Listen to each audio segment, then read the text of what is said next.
You're live. Hello YouTube, Alex Van Ham here with Freebird Media, and we're at Mohawk College in Hamilton tonight for the Maxime, Bernier, PPC, Dave Rubin event. And outside, a large Antifa crowd is gathered to protest the event. Earlier this week, antihate.ca director Evan Balgord wrote an op-ed piece saying this event shouldn't be allowed to take place because the PPC supporters are racist and this promotes racism, etc. like that. So we're down here tonight to document the event, to check it out, to see what PPC supporters have to say about this, and to show you what the Antifa presence is like. So come on, let's check this out together.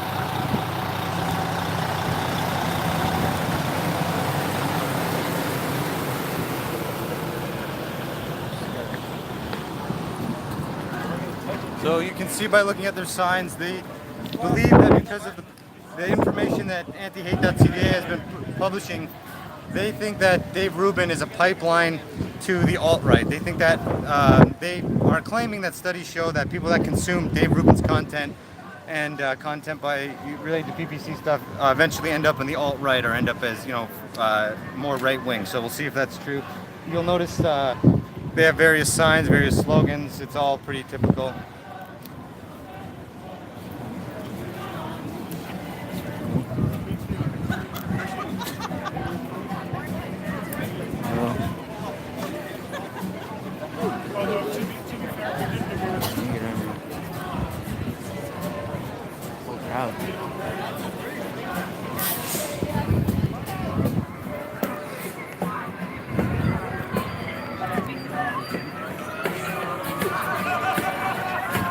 What's up, fellas?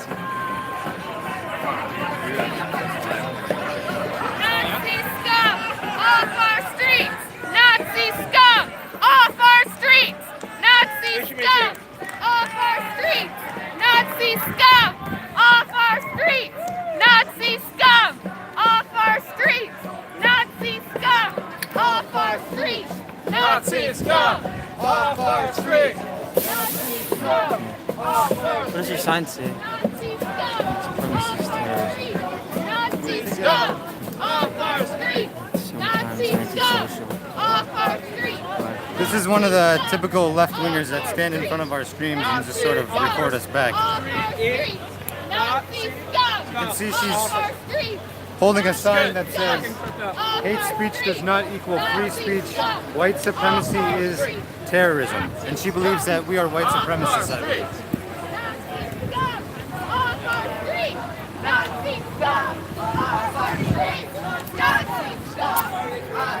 This is an optics gold mine, man. Get as much of this as you can.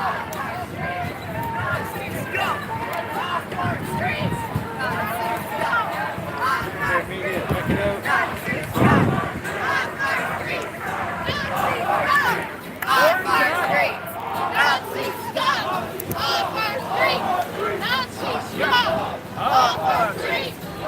Stand down a little.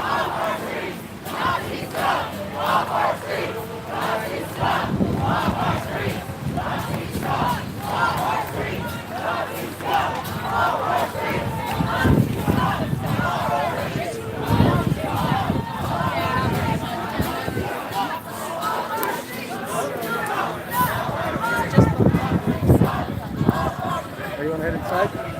Not well. I was hoping we could find someone here to give us like PPC supporters. Point them out. I'll ask someone. There's plenty over there. Where? Like inside. Oh, That's what I'm saying. Inside the circle here. Inside the circle outside? You mean, or? Yeah, inside the circle outside.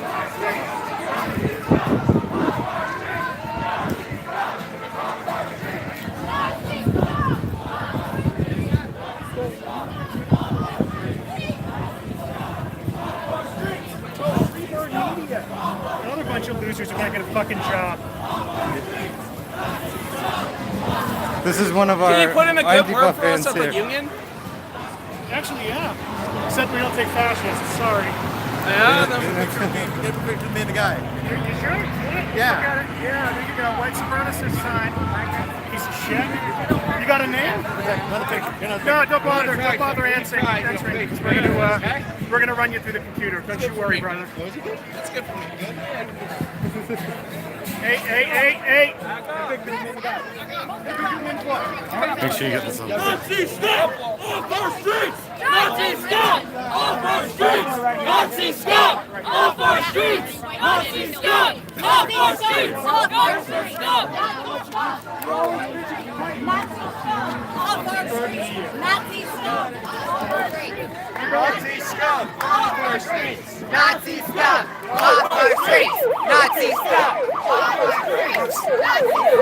Off our streets! Nazi scum off our streets!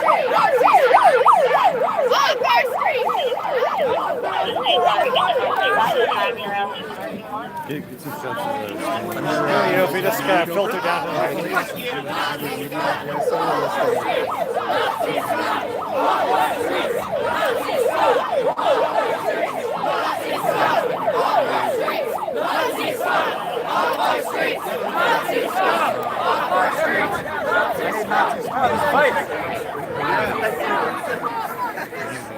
Good to see you, Greg. Guys.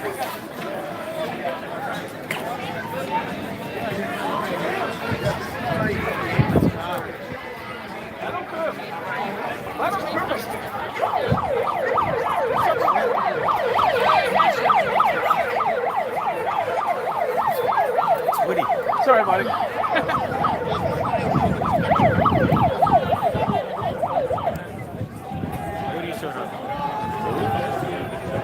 Yeah, it's right over there.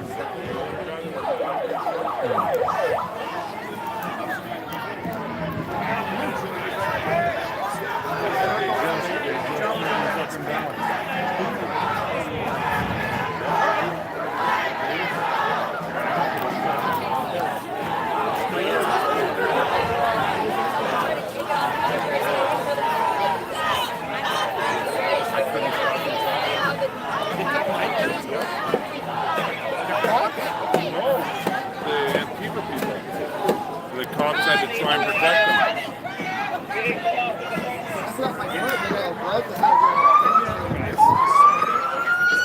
Where's your husband?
Run those fucking weirdos over! Run them over! Fuck you, you crab boy cunts! Shut up, you fat piece of shit!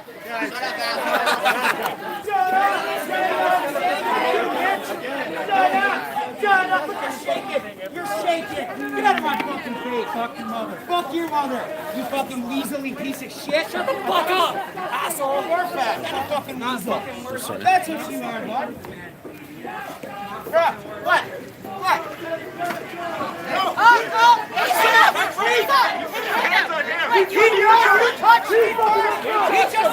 Hey, watch out! Watch out! Fuck you! Bitch! Fuck you, bitch!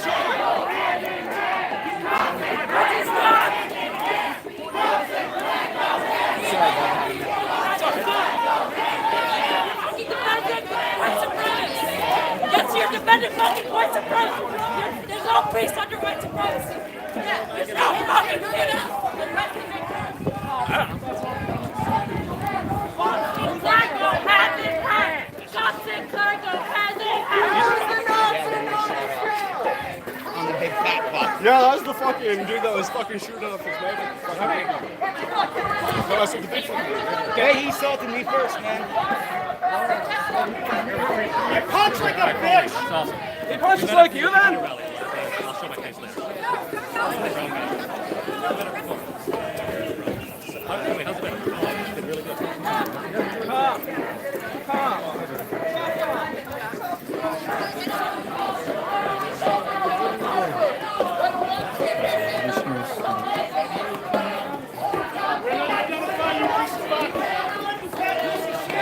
at me, bro.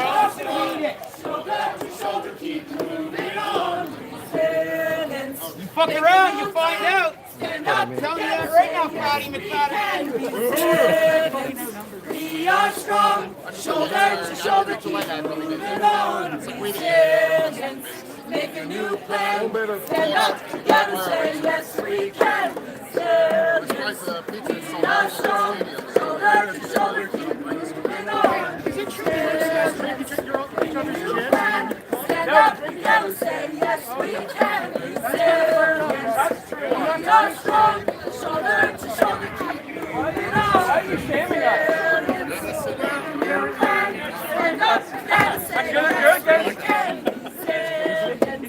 We are strong, shoulder to shoulder, keep moving on. Resilience, making new plans, stand up for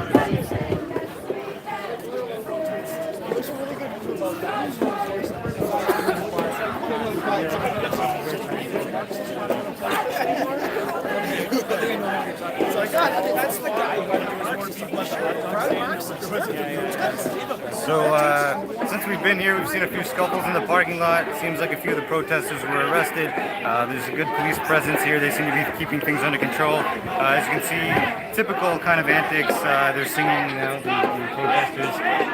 Seems to be a good turnout on both sides so far.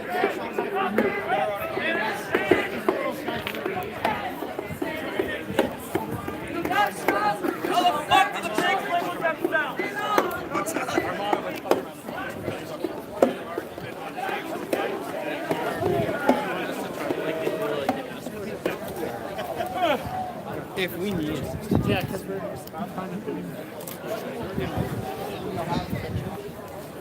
You guys run out of breath already? Original thoughts.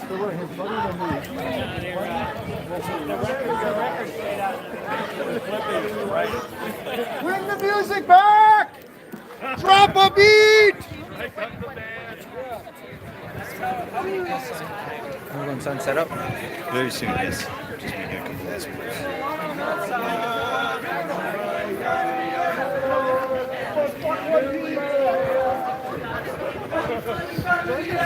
So we've got a couple of photos for them. So. Do your thing.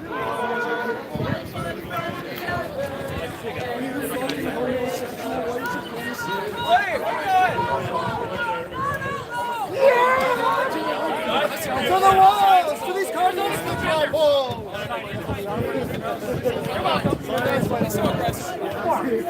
I can rock out of your hair is bad. Time control.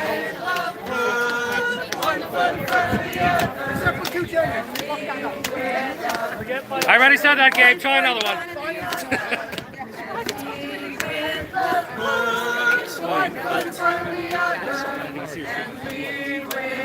lift up your arms, lift up your arms. I should have spent longer in church in the choir!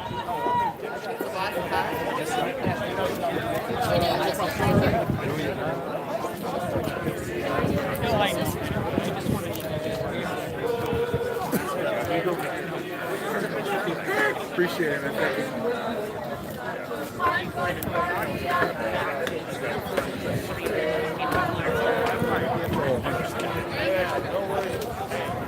What's going on? Hey, CBC! Since you write every story in their favor anyway, why don't you just not talk to them and write the story? There you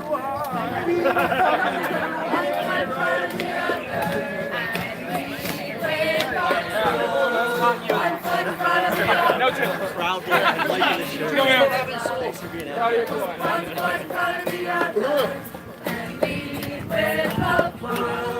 One foot from the other. I'll try not to sing it again, I promise. All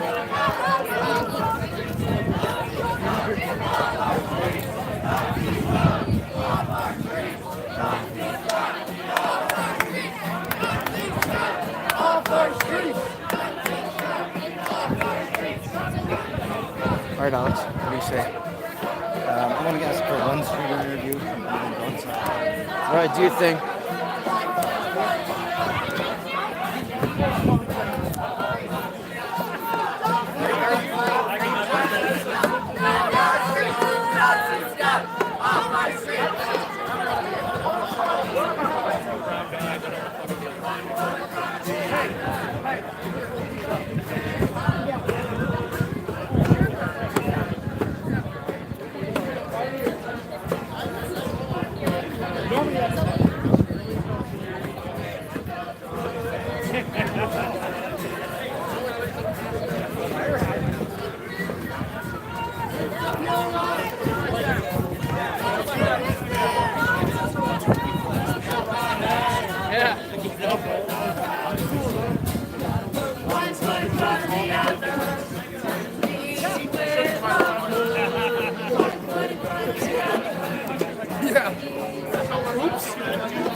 Next time.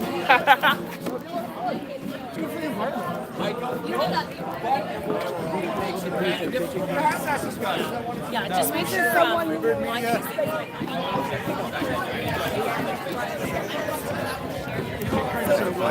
Just go ask them.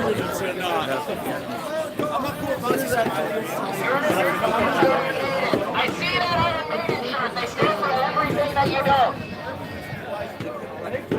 Iron Maiden for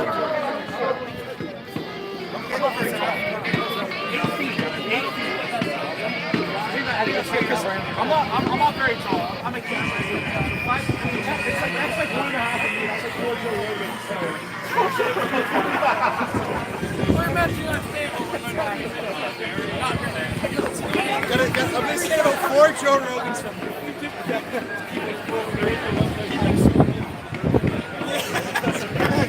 Let's leave on the phone.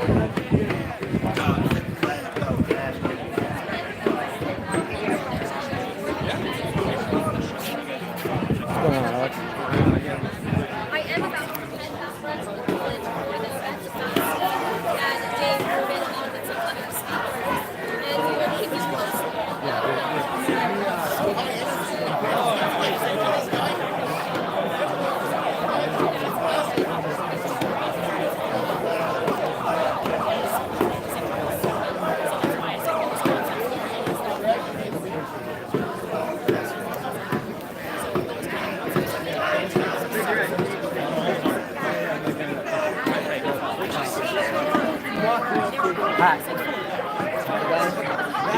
Is that in the bank? You go in and sign in as media. But there's some hats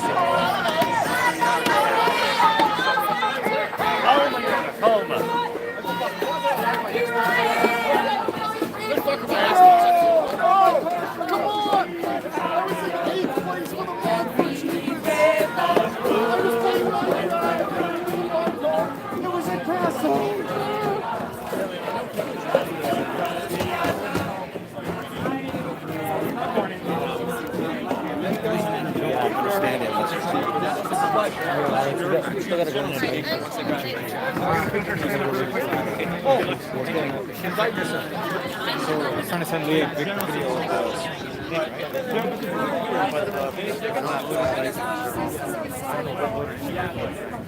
Oh, and when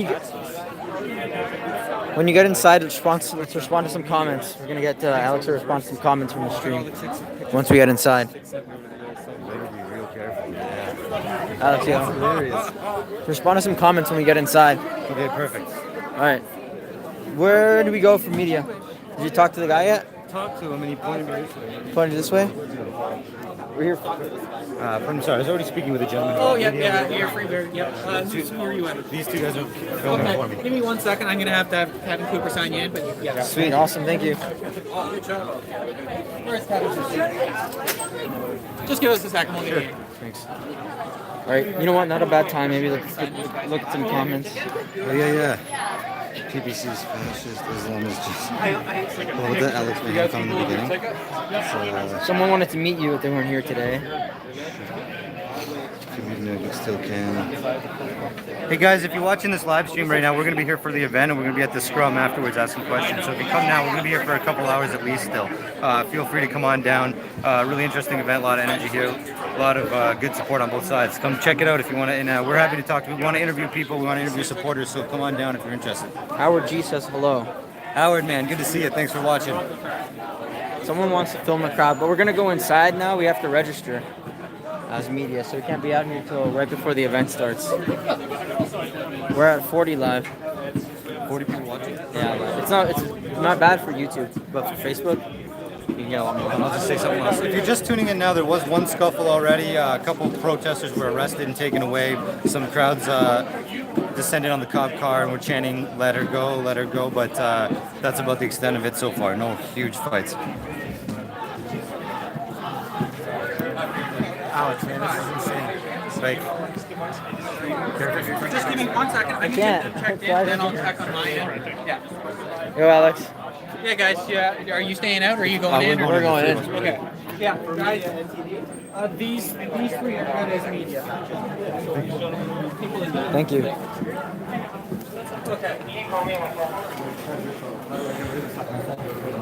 All right, so we are inside. Left of the theater. Okay, thank you. There's a table right in front. Awesome. All right. We're going to sign in. We're here inside of Mohawk College. I'll set everything up. We'll get inside. Here, media check. Nice to see support. Sorry about all that crap. Hey, no, thank you. Freebird Media. Freebird Media. Freebird Media. Freebird, just the one? There's three of us, two camera guys. Oh, okay. I'll have to whip you something up. Thank you very See your much. credentials. Like an ID or something? Yeah, please. Yeah. 1 second. Yeah. Passport.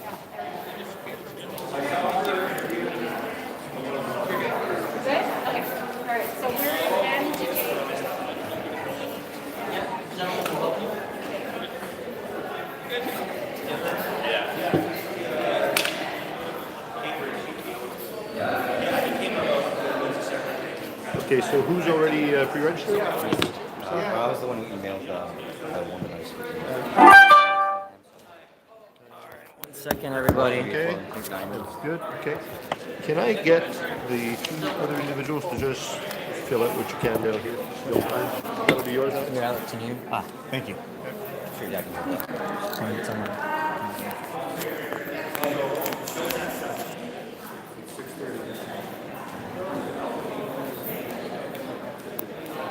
We're not doing anything exciting right now. We're just registering to get into the event, which starts at 7. We came in to get away from the Antifa crowds outside, but we're going to keep this stream going all night, so just kind of see what's going on with the energy of the event and stuff like that.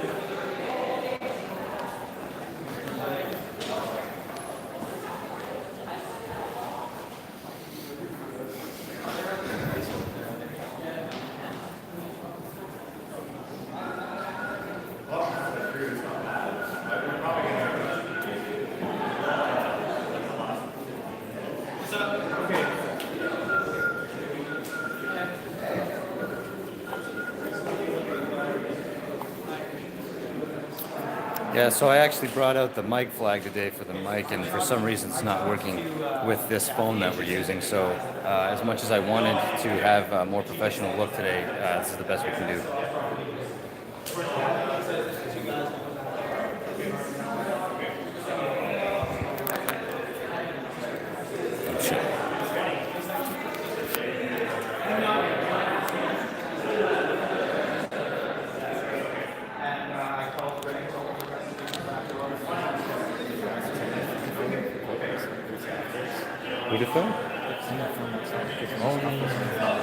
Good point. I'm gonna text him that right now. Yeah.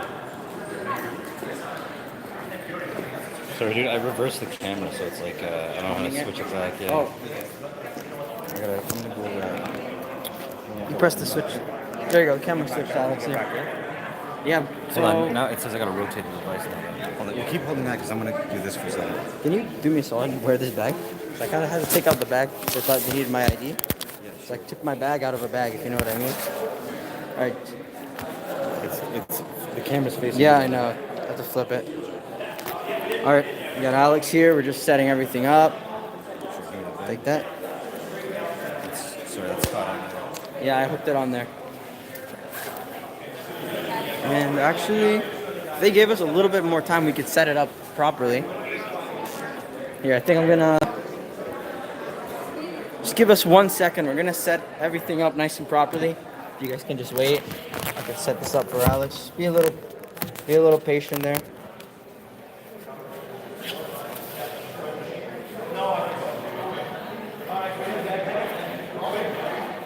Alex.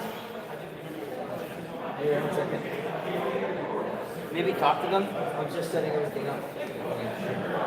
It's right there.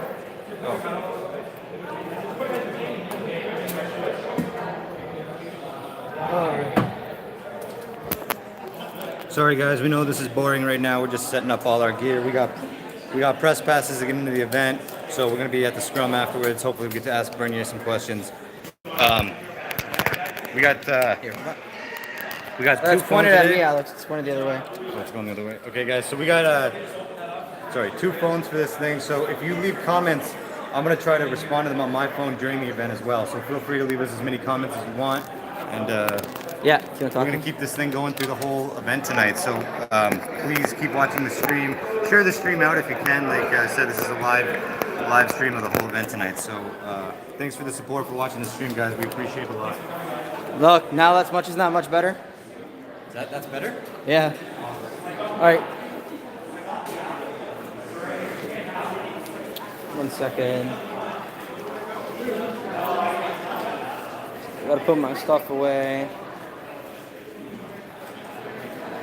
If people are asking questions right now, I can answer stuff under. If anybody has questions now about anything going on, feel free to ask them. We'll try to Here, answer want me them to while we're flip the hanging out camera and you can answer them while.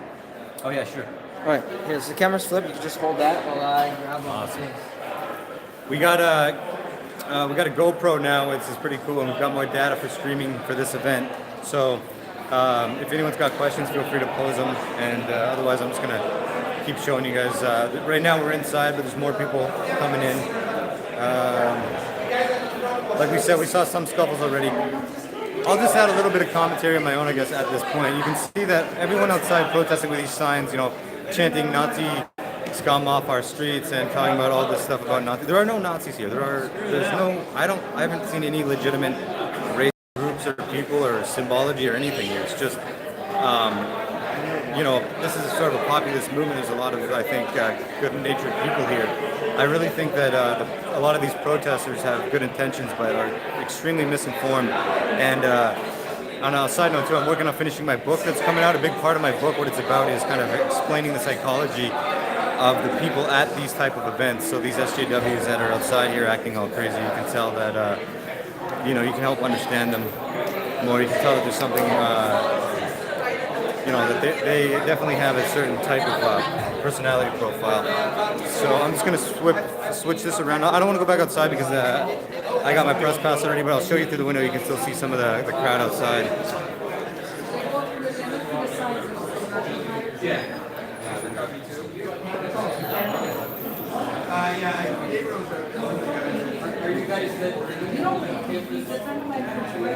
There's YouTuber Derek Rand standing in front of me too. Most of you guys probably know Derek. There he is.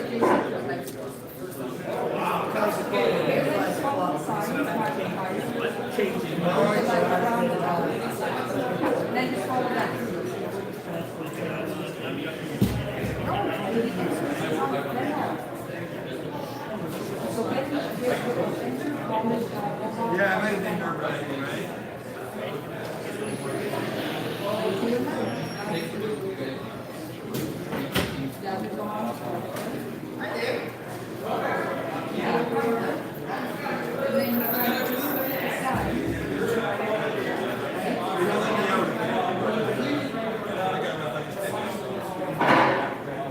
Yeah, they won't let me out, so I just get to set up to the door.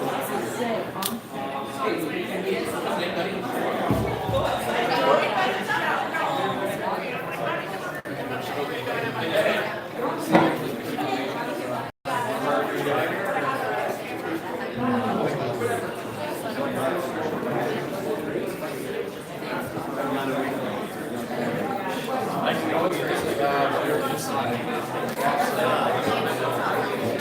not facing us, don't worry. Just hold it for a second while I do something on my phone for me.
Okay, so keep going left, and then there's an entrance there when you're parking in.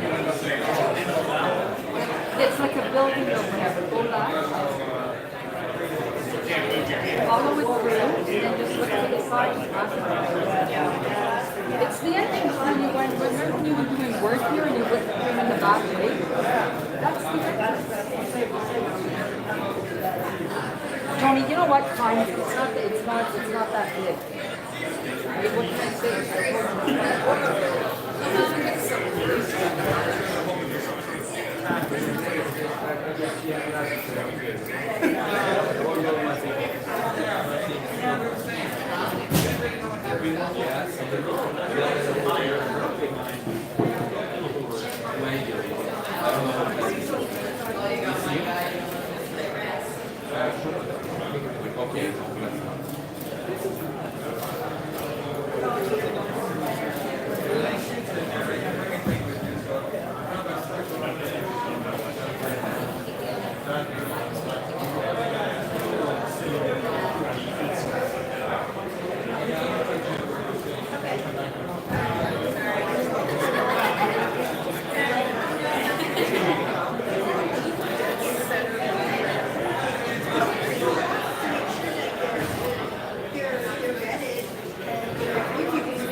Good, thanks. I'm standing here with one of the PPC candidates. I'm Sil Carl. I'm the candidate for the People's Party for Wellington Halton Hills. Awesome, and it's good to see you out tonight. Are you excited for this event tonight? Oh, absolutely. This event is going to be memorable for the crowd. It's looking forward to it. Awesome. So the election's not far away. We want to try to get as much of your message out to people as we can that aren't familiar with what's going on. What is the main, or what are one or two main meta issues that are most important to you in this election? Well, for us, I mean, the four pillars of our platform is what we stand for: personal responsibility, freedom, respect, and fairness. This is what we want to bring to Canada, and that's our message. Excellent. And I'm assuming that you have a very pro-free speech stance. Oh, absolutely. Oh, absolutely, yes. As you can see right now, there's a ton of Antifa protesters out there. Some local, I guess, different groups. I don't know if they're all Antifa, but What would you say to the viewers at home that don't really know what to make of this and they see all these Nazi signs, signs about Nazis and saying racists go home? What is your message to people that don't understand them? It's they're really confused. Because we fought the Nazis is the reason why they can be here today. This is why we have freedom of speech. It's puzzling. Do you feel that your party or in your writing that there are people who are racist and that they would be attracted to voting for you simply because of maybe the PPC stance against mass immigration, for example? Or in other words, are you dog whistling to racists? No, not at all. For the fact that people from the right, the left, are attracted to our party is really irrelevant. We don't. The far right, the far left will never be anywhere near a policy-making role. That's not what we're about. They're Canadians. They're attracted to our party, so be it. They could be attracted to Liberals. They could be attracted to any other parties. That's not what we are. We are not against immigration. Immigration so happens to be a federal program. I'm a candidate for federal office. It's a fair subject to discuss, and we're talking about it. Excellent. Thank you so much. I don't want to keep you for too long. I have one final question for you before I let you go. Would you say, in your opinion, that these groups like Antifa that are out here now trying to shut this event down right now, in your mind, do they qualify as a domestic terror group? You see they have masks on, they use violence, intimidation. Do you think Antifa should be considered terrorists? I don't know that I'd go that far. We do stand for free speech. They're protesting it. They're being peaceful. They're obnoxious, but they're being peaceful. I do think that some of their signs are bordering on hate speech, but that's something for the police to decide if they agree with us. Excellent. Well, thank you so much. I really appreciate the time. Right, thank you. Good luck. Right, so there you have it, guys. That's the first candidate that we spoke with so far for the PPC.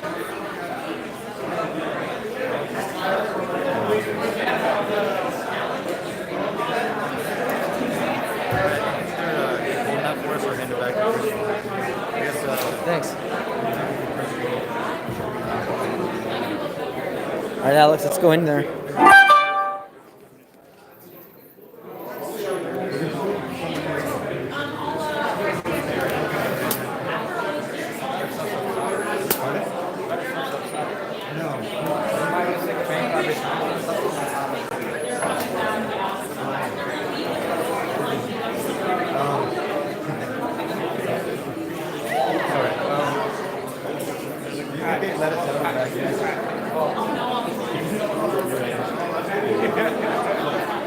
All right, Alex, what's the move? Are we going in or? I think we're gonna, because we got footage already. I think we should just head in now. All right, we're gonna head in now. Guys, we're gonna head into the event and see what it's like in there.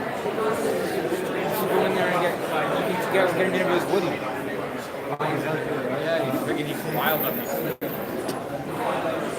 Yeah, it is. The Montgomery? Yeah. I should ask you.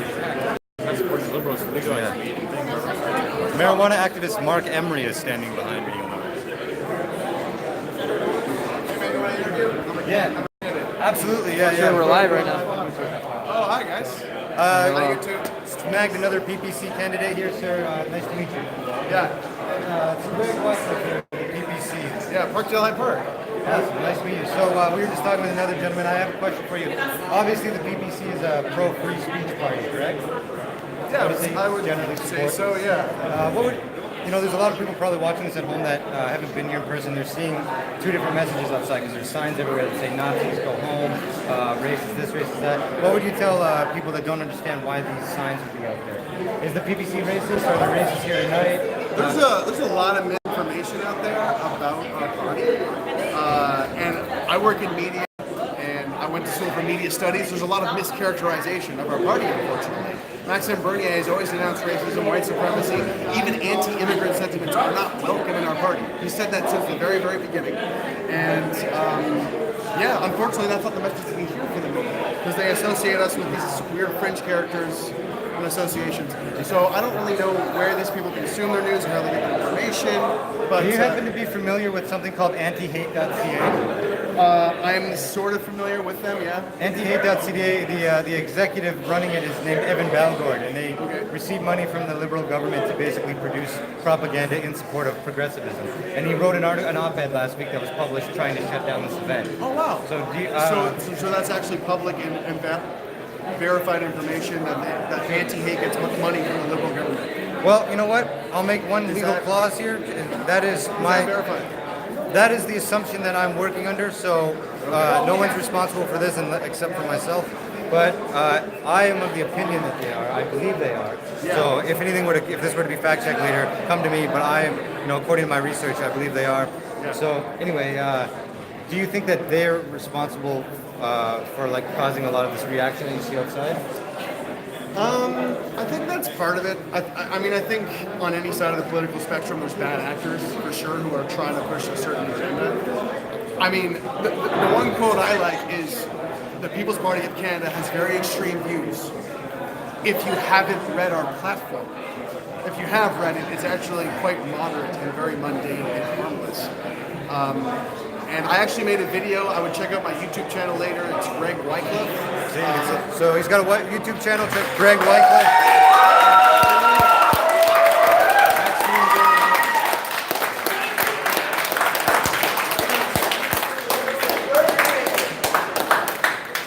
There he is, the man.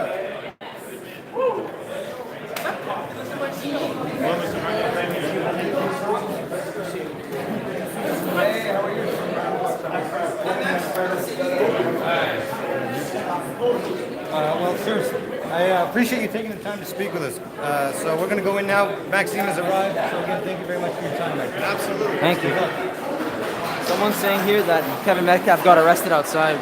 Really? Yes, but it's not verified. Oh, no.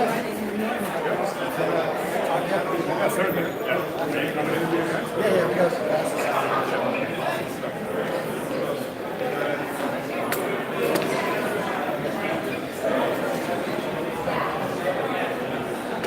Anybody have a bag or a purse? Check it out over here. Yeah, let's go. Our bag. Sorry? No, but it's pretty obvious once you go there.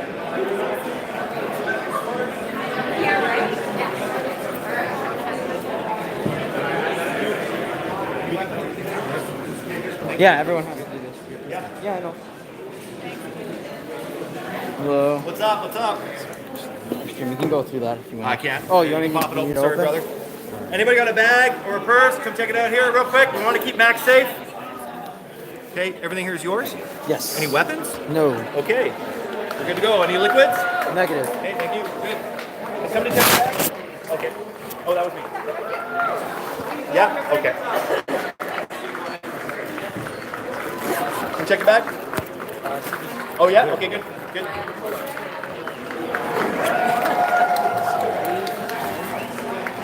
Anybody got a bag or a purse? Can you bring it out here? We'll do a quick check and let you in, please.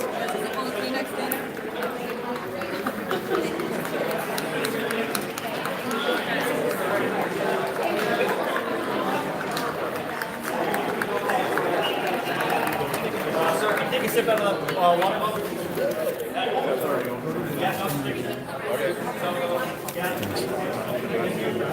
Yeah, we'll take it to you.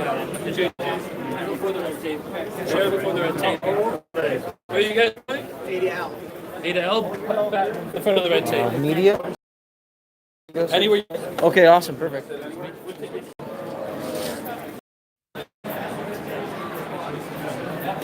I begin. Okay. Before the red tape. Before the red. What shot you made?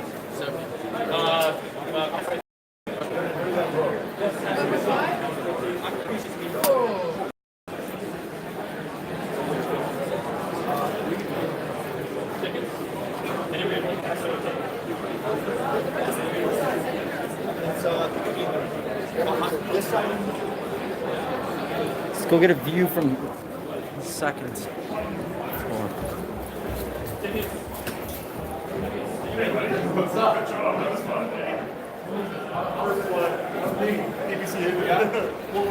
Is media allowed here? No, media. Are we good or yeah? Okay, awesome. Good, thank you. I'm trying to find my partner actually. Alright. It's the view from the second floor. Pretty awesome. So I'm just trying to locate Alex right now. See where he is.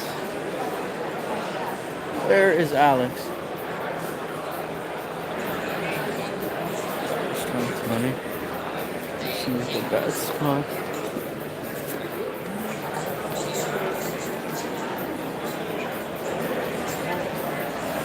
Alright, so I think this might be the spot, or we might move up closer. I'm just trying to figure out where Alex went.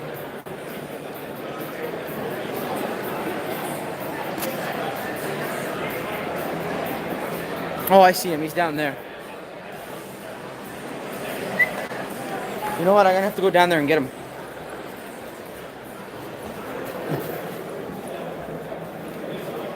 But I see... Oh, shoot. You can't go down this way.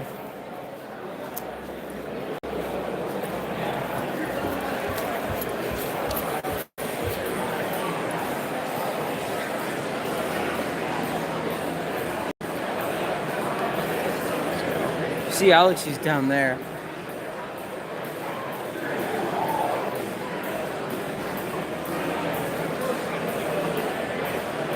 Let's see. Maybe if Alex looks at the live stream. There's Alex. He can find me.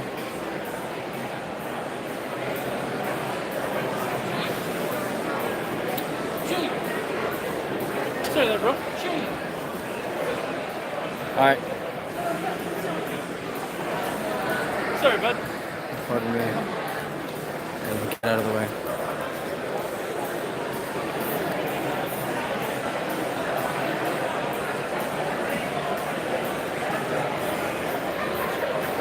Let's check the battery quickly.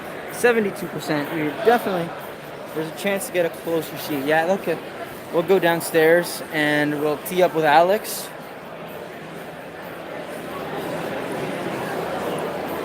I just thought it'd be a nice view, but I'm gonna go. I see him right there. He's doing an interview right now. We'll go grab Alex and then see what he's up to right now before the show starts. Excuse me. Main doors to the right. Yeah. Zoomed in. All right. Going back.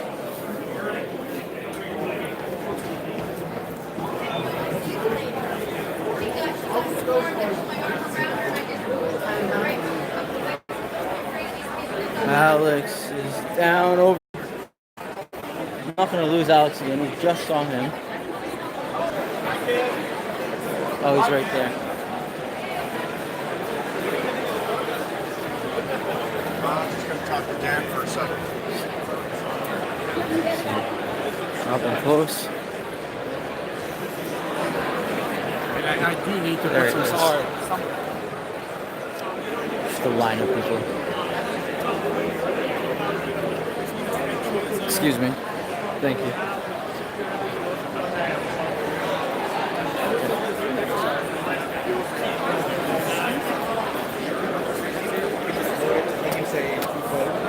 Hey Alex, I was on the second floor. Are you still live? Yeah, we're still live. We were on the second floor. Is it a better view up there? It's a nicer view. I don't know how the sound quality would be though. Well, they've got speakers. One of us, do you want to go up there and keep me down here, or what are you thinking? Where do you want the live stream? I think the live stream would be better up close. Okay, but we're gonna need to find an angle. So they're pretty liberal here with media. They can go wherever you want. Pretty nice. We can also move throughout the event, right? Yeah. Can I So where do you? start off, go up front, maybe off to one side or something? All right, we can do that. I'm gonna talk to the camera for 1 second. Okay.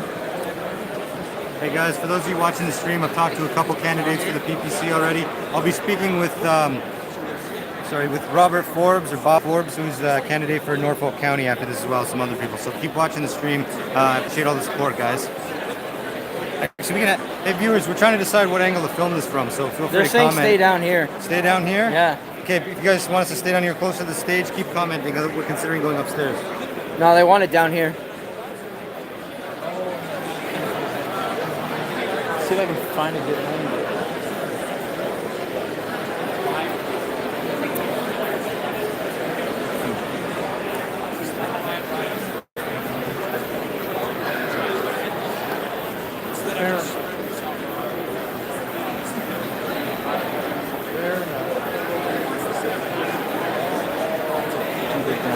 Closer is better. Fair enough.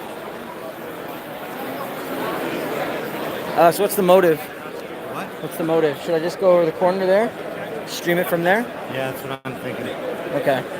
Like even these guys have good spots here. So I know, but we've done. We need a tripod. I know. Well, this thing is kind of a tripod. Kind of. So I'll go stand over there on that side.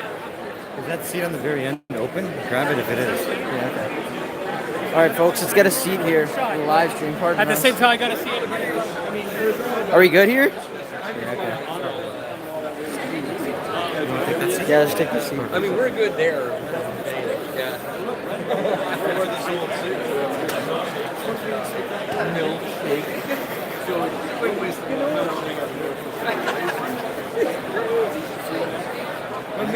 I would try to go live on Facebook too at the same time just for a minute.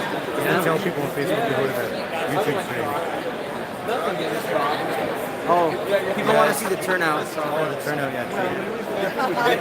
And there's people up there too. If you go on the second floor, that's where we were earlier. There's a lot of people here.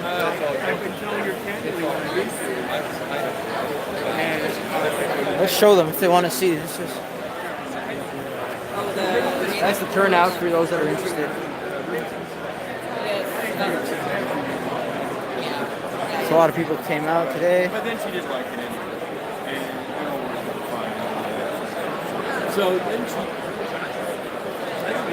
Sir, just to remind you, no flash photography. Yeah, no problem. No flash photography. That was when we tell you and then we set the line and she got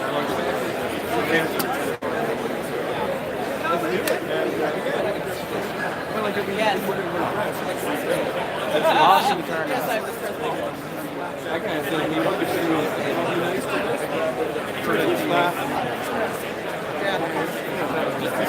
All right, Alex. Not a bad angle, right? The chat is pretty live actually right now. If you want to look at the chat. Hey guys, if you guys like this angle, we're trying to say give us a thumbs up if this is good enough for you. Saying crowd funds for a tripod. Well, our last one broke. Oh yeah, I know that's kind of a joke, but seriously, we're doing this on a shoestring budget, so we could use a new tripod if you guys support this shit.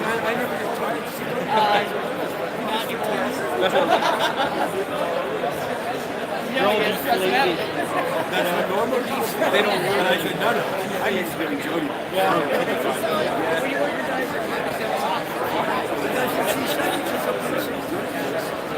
but I can't do live streams on here.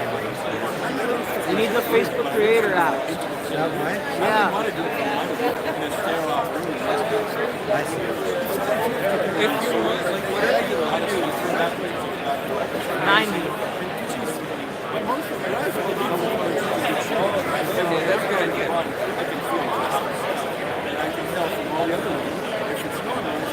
We want other side of the podium. We can't really move. We just found a good spot. And we won't find a better spot if we do move. Sorry guys, space is filling up, so this is probably the best we're gonna get. So. You guys gonna be live streaming? Oh, we've already been live streaming for like an hour. Really? Are you on YouTube? Yeah, YouTube right now. When does the event start? It starts at 7, right? Yeah. Yeah, so the event starts at 7, but I think people were allowed in at 6. Guys, the doors open at 6, the event starts at 7.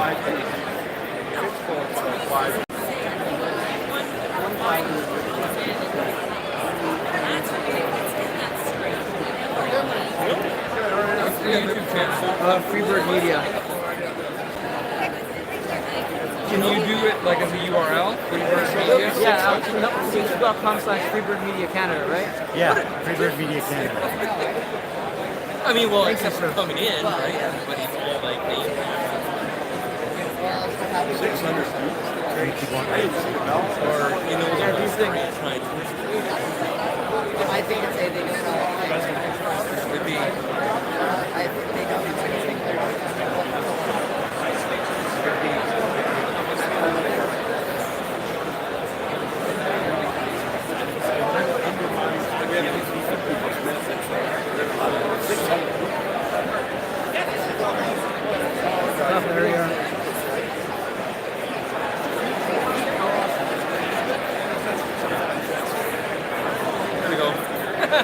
that we're here. Is everybody okay? Is everybody okay? All right, kiss you back.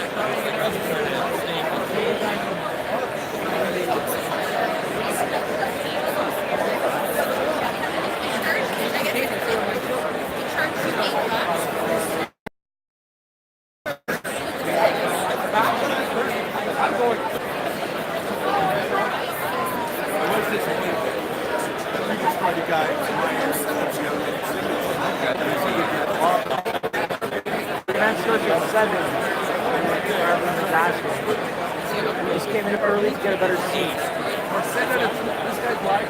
Now, if you want to send it live, Thank you for the $10 donation.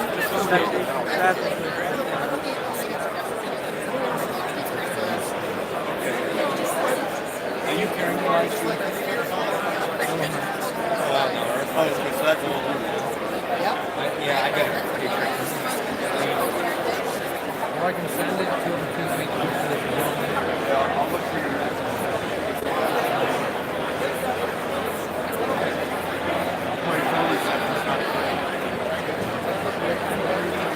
I really like Bell. Bell.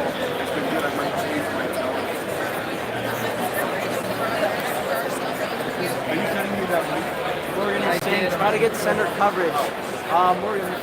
We're going to take a look at the crowd. It's pretty full, so the seats that we got, it's probably going to be the best seats that we're going to get for tonight. So we're just going to sit tight.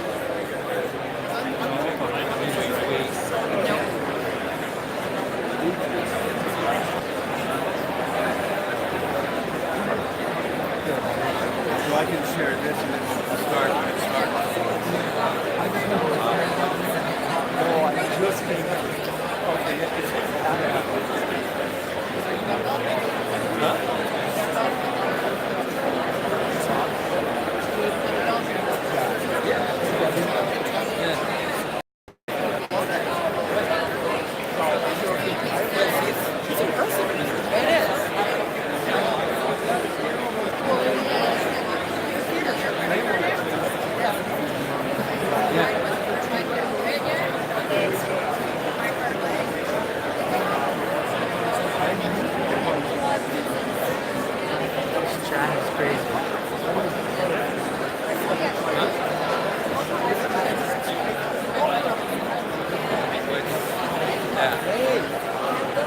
Good. How's Danforth?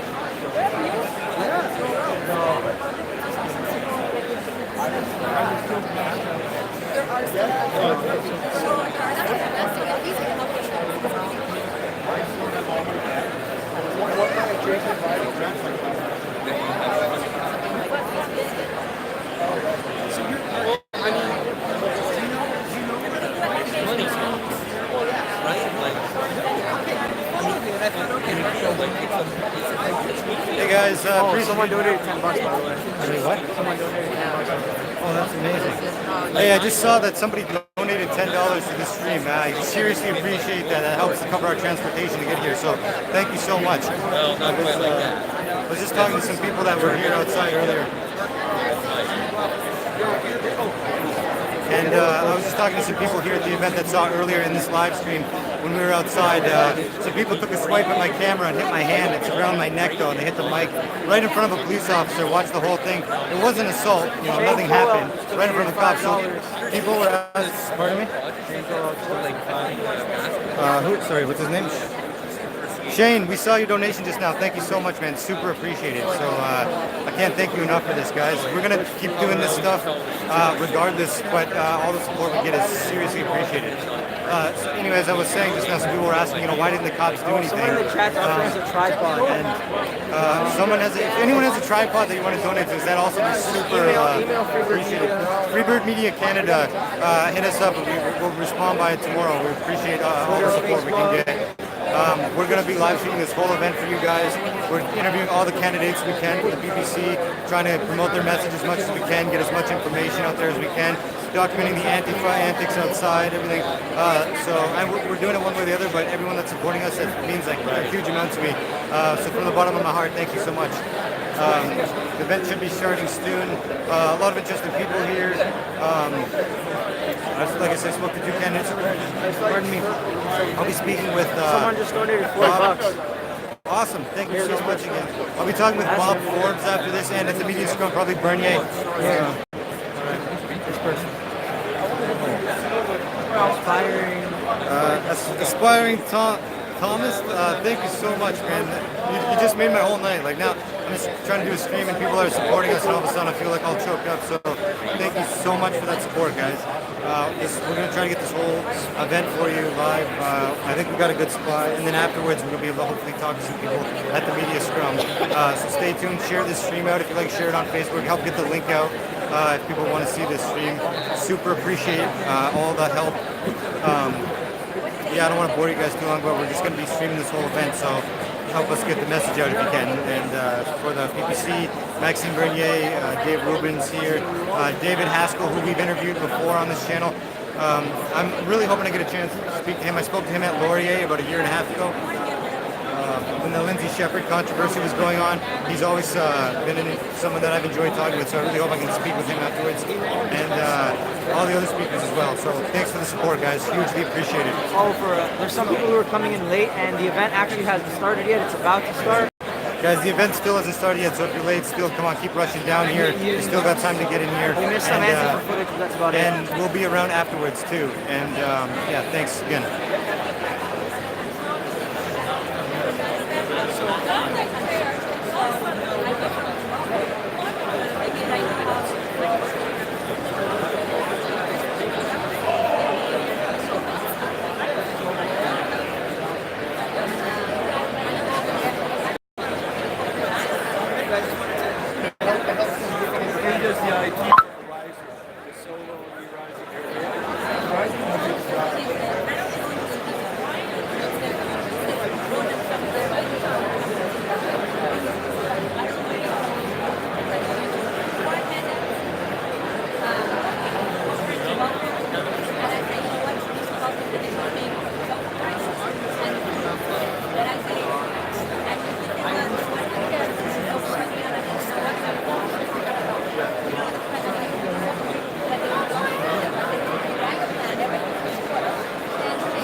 Alright, chat, make sure to like and share.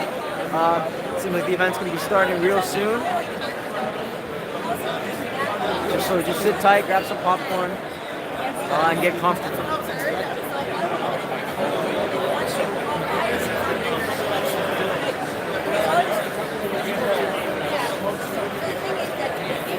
A lot of security. There was actually there's a good police presence for whoever's asking. Hamilton police don't joke around. So everyone got in kind of safe. There was a little bit of a scuffle outside at one point. An ex-con member got detained, and that's as much as we know about that. But it's been fairly safe around here, not too crazy. But yeah, they also have their own security here as well. But nothing atypical of a political event.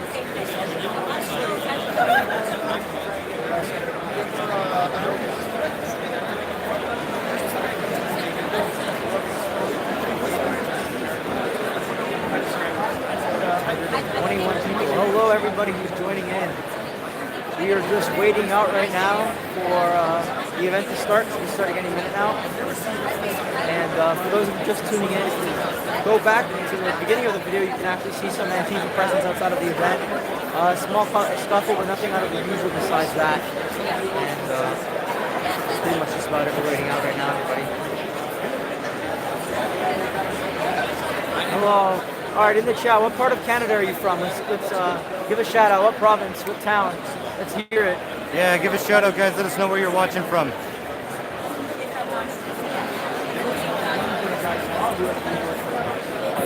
Kitchener, Ontario. Guys, I got time for answer a few questions while we wait for the event to start momentarily. So if you want to ask anything or throw any comments, say. Otherwise, yeah, let us hear where you're from. I appreciate knowing. Calgary, Alberta, Waterloo, Alberta, near Montreal, Vancouver. We got people from all we over got people Canada. coming in from Vancouver, Montreal, out east, Quebec. This is awesome. Sarnia, All around Ontario, Welland Canal. Welland Canal. This is awesome, guys. Hanover, I'm actually Ontario, impressed. We're nationwide Saskatchewan. at this point. Right on. Muskoka. We have Canadians from all over Canada. Belleville. Oh, I like Belleville. I've been there before. Yeah, we got people from all over. Guelph. Kingston. Woody's mom's. Somebody's at Woody's mom's house. Right on. Cornwall, Ontario. All right, look, folks. Aurelia. All right, folks, the event's about to begin. It looks like it very soon. Mississauga. Is Rebel Media there? Yes, I saw them. Their camera guy earlier, for those wondering. All right, we're gonna have to quiet down a little bit because it seems like the event's about to begin. Let me check the battery life. 64%.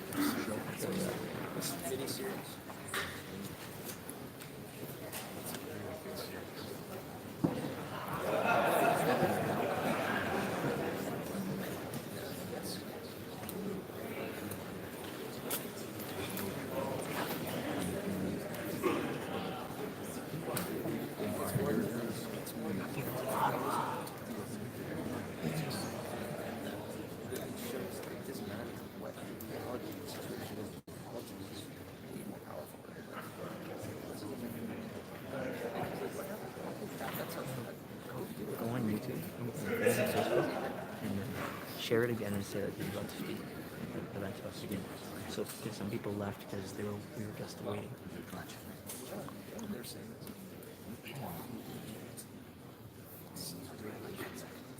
problem.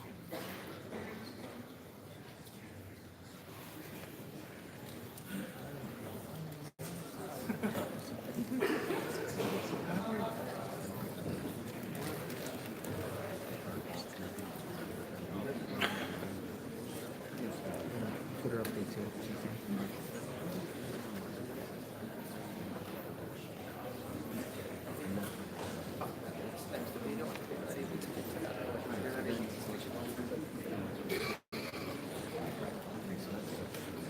Also, if you want, if you can go on the stream, type in replies to people.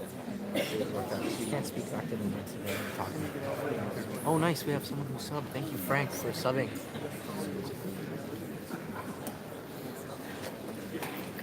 Thanks for the sub. It's good to how we have a nice and chat that's nice and engaged. Try to hit the 100 like mark, everybody. We're at 70 right now, and I think we can easily hit the 100.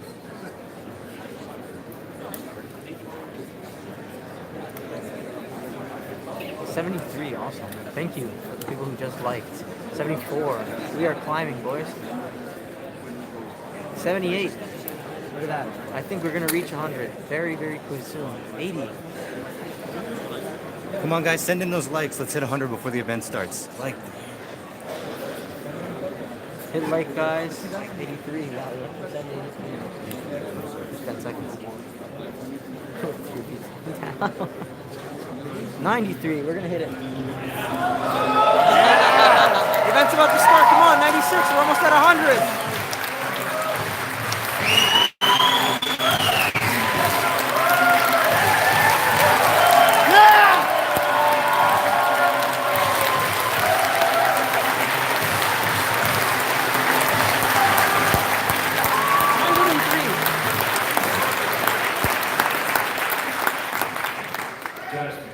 There we go. How is everybody?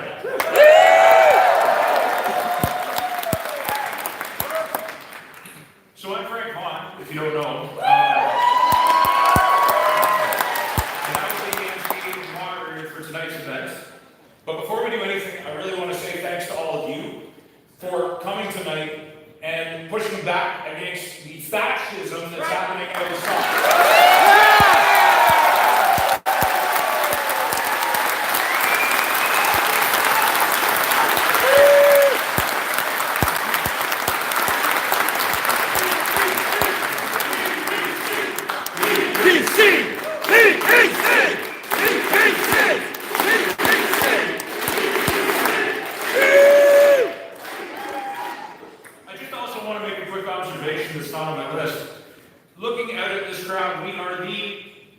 most terrible white supremacist organization.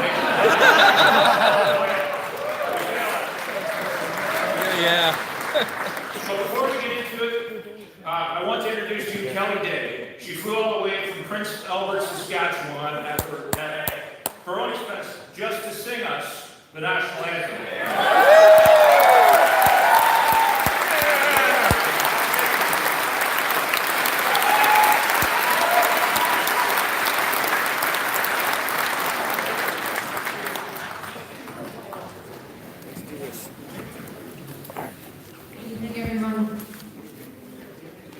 If you're watching from home, stand too.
Freedom!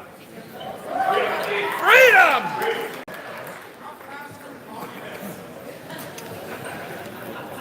Kelly is so talented.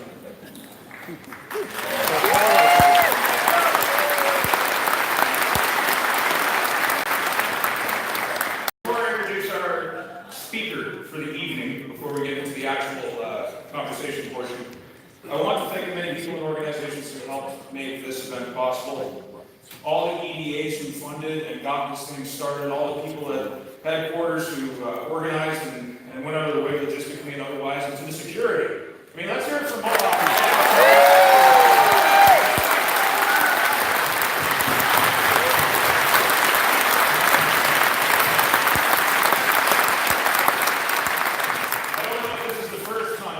but it's definitely one of the most prominent times we didn't back down from the bullies.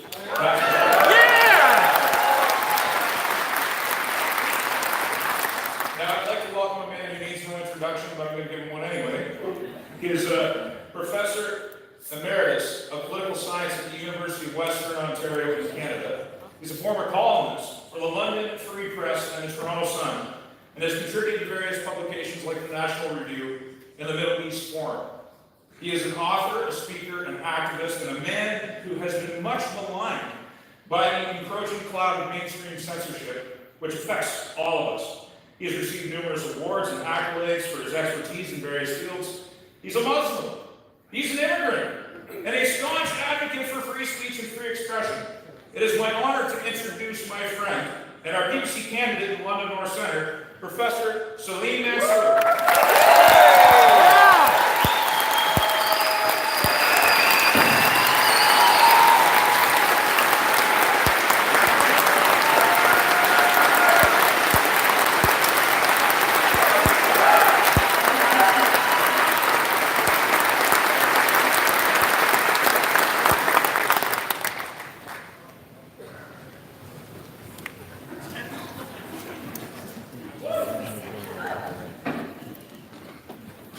Hello and good evening, my friends. It's great to be here. Here this evening, we were to meet and listen to a conversation between Dave Rubin, the well-regarded host of the show in America on YouTube videos, and Maxime Bernier, our much loved leader of the People's Party of Canada.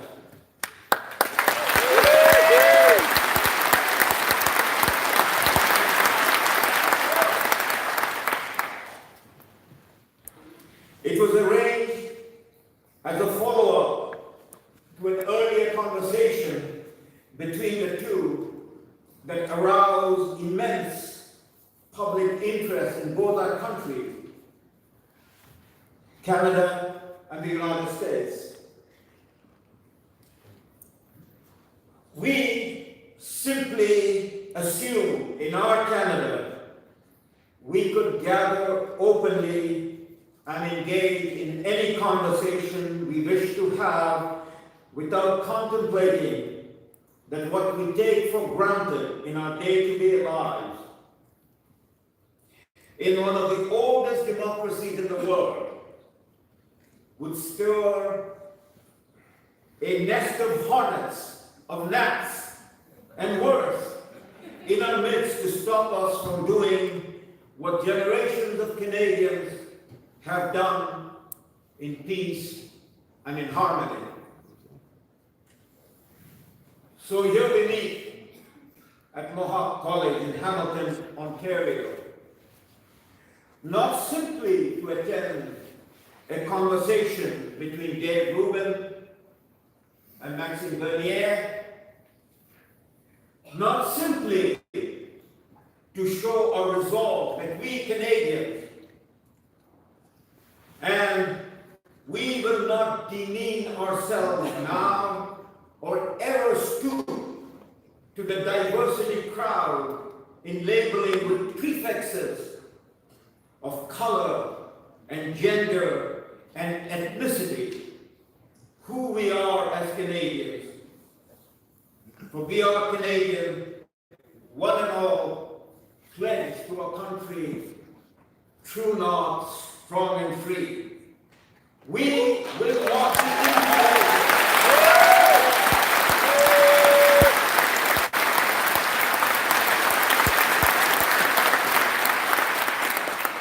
We will not be coerced. The threat with violence to do, not to do what a God-given and constitutionally protected right to do, but also to stand on the guard for much-loved Canada, the dominion of peace, order, and good government from sea to shining sea.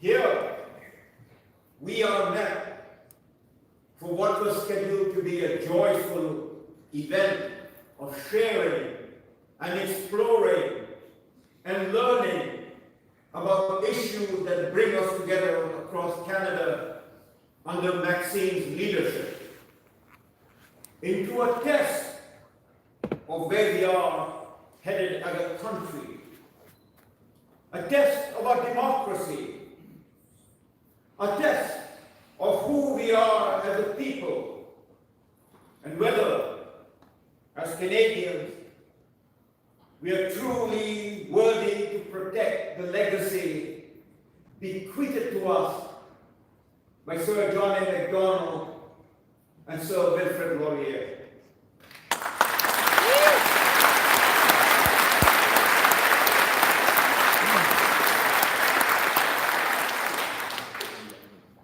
So, my friends, we meet this evening and go forward from here. Upon us is the added burden of being Canada's defenders of freedom of speech. We take this burden.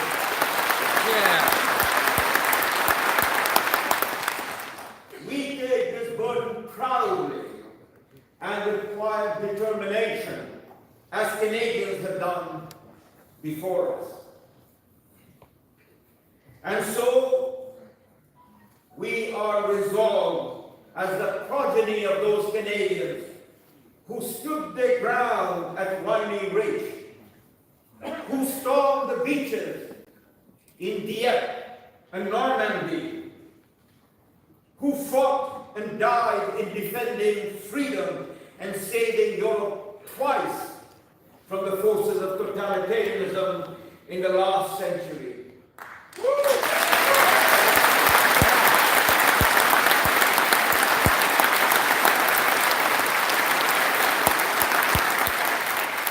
We resolve that we in the PPC will not be silenced by sneers or intimidation or threats of violence in protecting free speech for all Canadians. Yeah.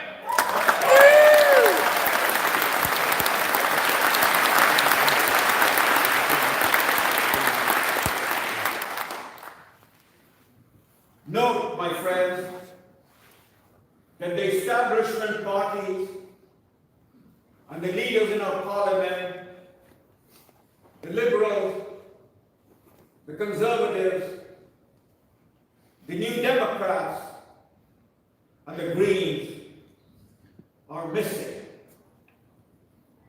Their silence in defending free speech in Canada rings painfully loud across our land, and Canadians can now, without any ambiguity, distinguish that apart from Maxime and the PPC and common, hard-working, law-abiding, tax-paying citizens of our great country, the Canadian elite in politics, in business, in the media, in the academia, have gone to bed with those who seek to wreck our basic rights while pandering to the globalists and the Islamists with a borderless, one world, UN contrived agenda.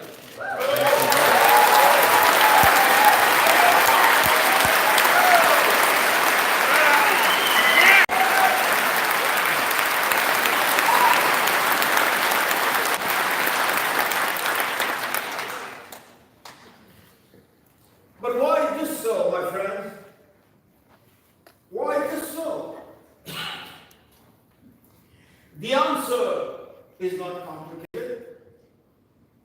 The struggle for freedom, or between the right to be free as an individual, as a people, on the one hand, and to abridge or constrict freedom, or coerce people and deny the right to be free, on the other hand, is as old as the story of Cain and Abel, or the flight of the Hebrews led by Moses from the oppression of the pharaohs of ancient Egypt. My friend, it is quite significant that we meet this evening on Rosh Hashanah in the Jewish calendar, the day that commemorates the Lord's creation of our world. It is fitting that on this holy evening of Rosh Hashanah, we commit ourselves once again to keep secure our free speech as never before.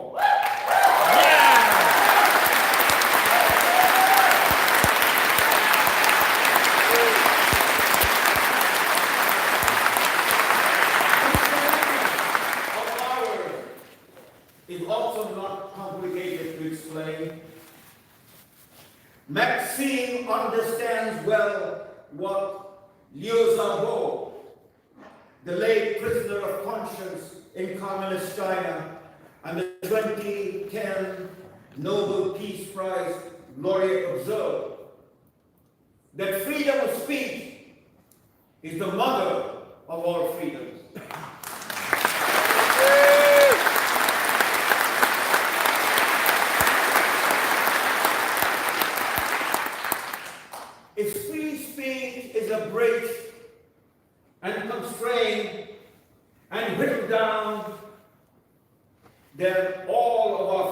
other freedoms are consequently shriveled and contracted.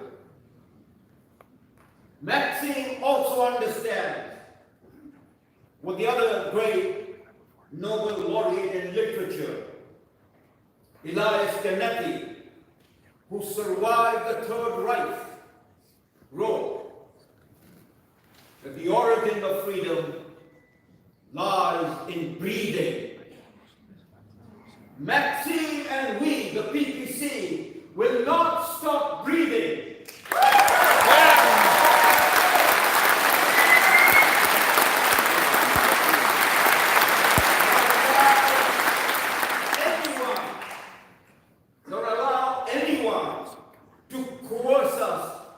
Not to breathe. We will breathe. We will hold secure our freedom. So I'm here addressing my remarks to you, my fellow Canadians, and especially to those who are in your 30s or younger. It is very likely your fundamental value is personal freedom.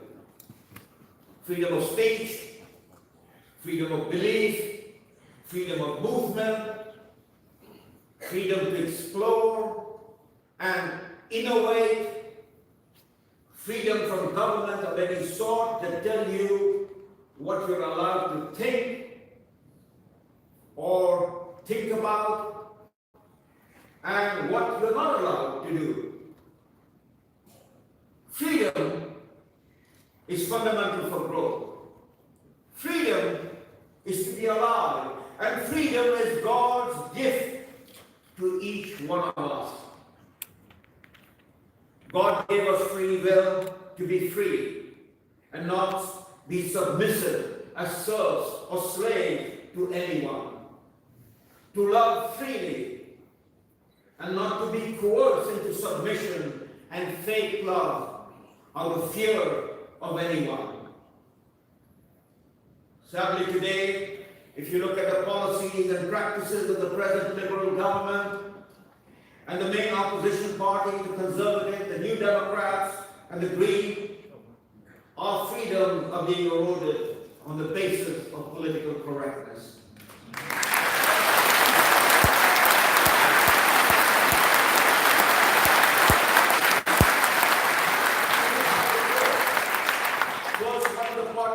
Introduces a non-binding motion, such as Motion 103 on Islamophobia, that sounds like it is protecting a perceived persecuted group. Then this non-binding motion on resolution is given teeth to government funding to support the very same lobbyists and NGOs who initially came up with the idea of the motion. Then the academics join in and argue that if you want to disagree with any or all of this and lecture at a university or college such as this, you have to pay an exorbitant security fee for privately sponsored events, as you may be attacked verbally or physically by those who might disagree with you. I have experienced this personally, as have others, such as Jordan Peterson of the University of Toronto.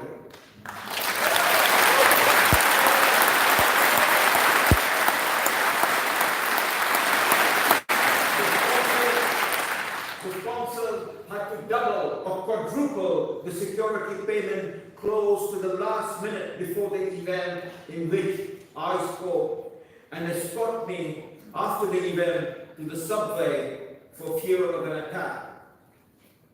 My friend, is this freedom of speech? No. Is this where our country has been heading of late? Yes. Is this right? That in the natural course of disagreements, when individuals who refuse to bend political correctness are smeared as racist and bigots?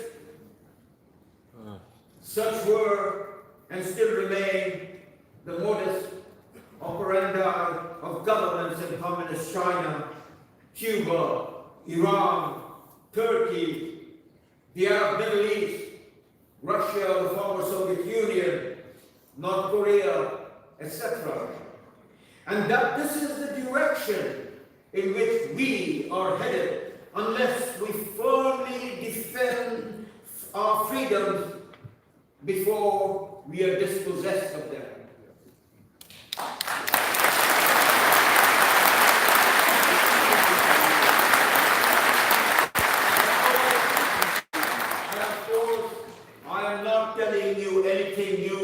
By relating the fact that the present Liberal government of Prime Minister Justin Trudeau, with little or no opposition, decided to subsidize the already largely pro-government media to the tune of nearly $600 million. Do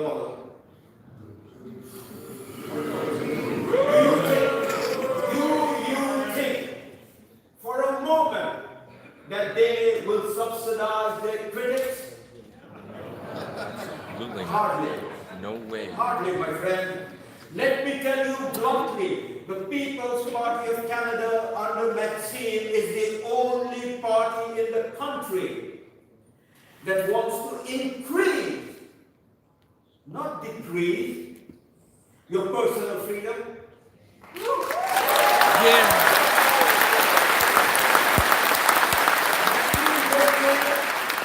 Maxime Bernier is the only leader and member of parliament adamantly opposed to any curtailment of our freedoms.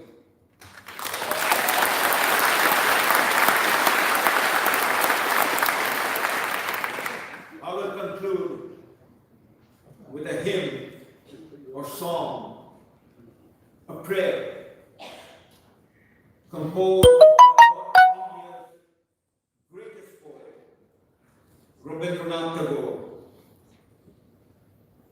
He was the first Asian in 1913 to be awarded the Nobel Prize for Literature. The great Irish poet William Butler Yeats, also a Nobel laureate, hailed Tagore as the embodiment of the great ancient sages of the East in his time. Here is the hymn in English translation. When the mind is without fear and the head is held high, when not by thee into ever-widening thought and action, into that heaven of freedom, my Father.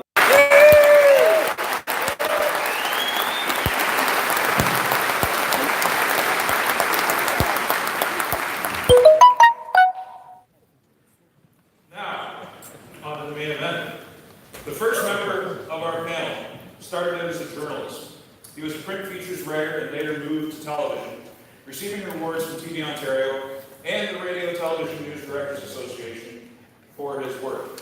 He's been a high school teacher, college professor, a professional musician, and I can genuinely say one of the most fluid and enjoyable motivational speakers I've ever heard. He is currently an associate professor at Sir Wilfrid Laurier, where he landed himself in some controversy for stepping up to defend Lindsay Shepherd. You know who she is.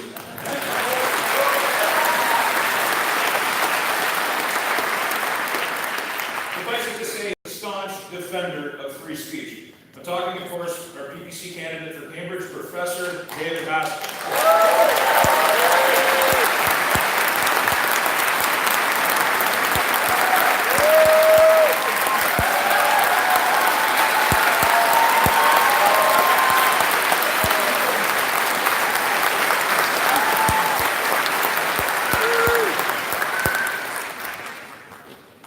Our next guest is an American political commentator, YouTube personality, and talk show host.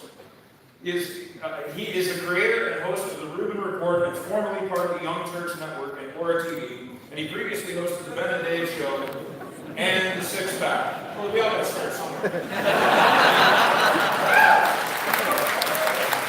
He is often considered to be a conservative or libertarian commentator, but he prefers to self-identify as a classical liberal, and I think that's a little bit more apt. The story of latest intellectual evolution in his leading of the left is one of the most compelling that I've ever become familiar with. May I introduce David Rubin.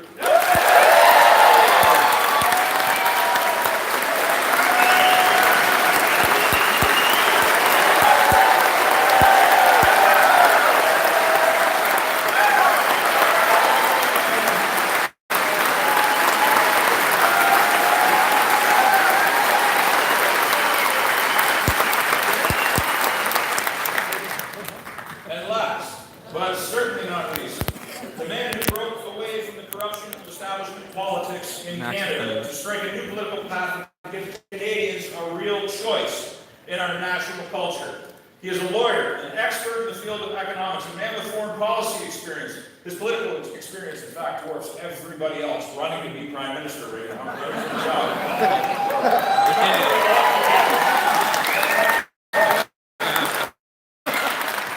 He exudes integrity, principle, consistency, self-sacrifice, and courage in pursuit of his hope to wake Canada up to a new set of possibilities. He leads by example, and I've seen this myself. He drives himself to squeeze every last hour of every single day in his hope for Canada, his belief in Canada, and the value systems that we share. It's my high honor and my distinct privilege to introduce Canada's leading defender of freedom, fairness, personal responsibility, and respect, the leader of the People's Party of Canada, Maxime.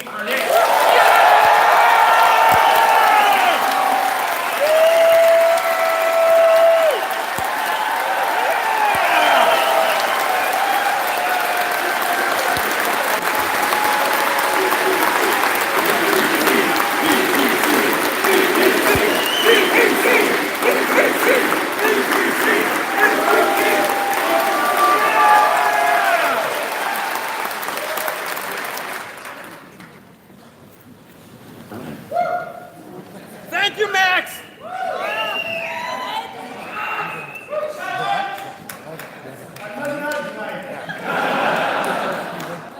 Can I just say very quickly before we start, that you guys probably know I did about 12 or 15 stops in Canada over years in the last year, and the worst thing I was called was a fascist.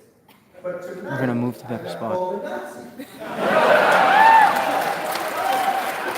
had that going on for a couple of days now. Yeah, so I feel like I've lied. So All right, give us a second. We're gonna go to a better spot. To start with you, Dave, free speech is obviously the cornerstone of Western civilization, and everyone else on this stage can just in defense of it.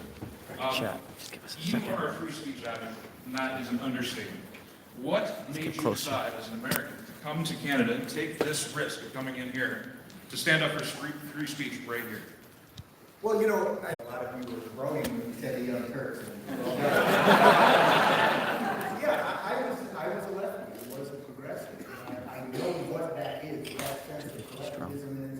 I know what that knee-jerk response to believe that any one of you people in this room, because you take some position, not even an array of positions, but because you take one or two mild positions, perhaps on taxes or something like that, that's outside of progressive groupthink, that they decide to label all of us racist, homophobes, bigots, Nazis, the rest of it. And I started seeing that argument not only repeatedly, but exclusively.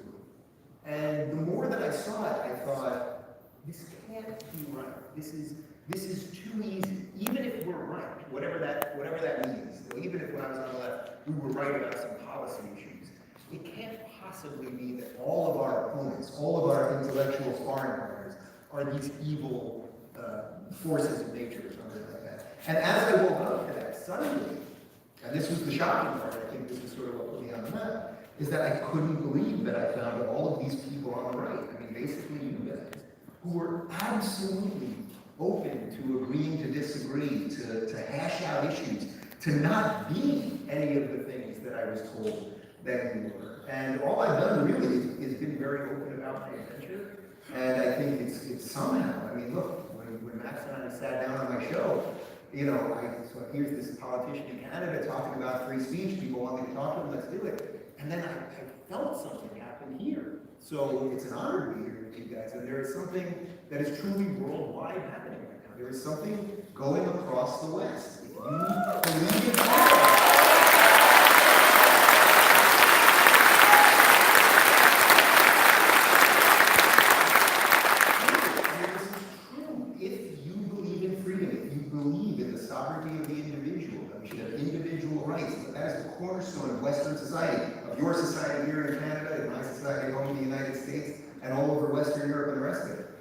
now officially in the fight to defend that. And that is not a racist principle, that is not a bigoted principle, or any other of those folds, or any of those things.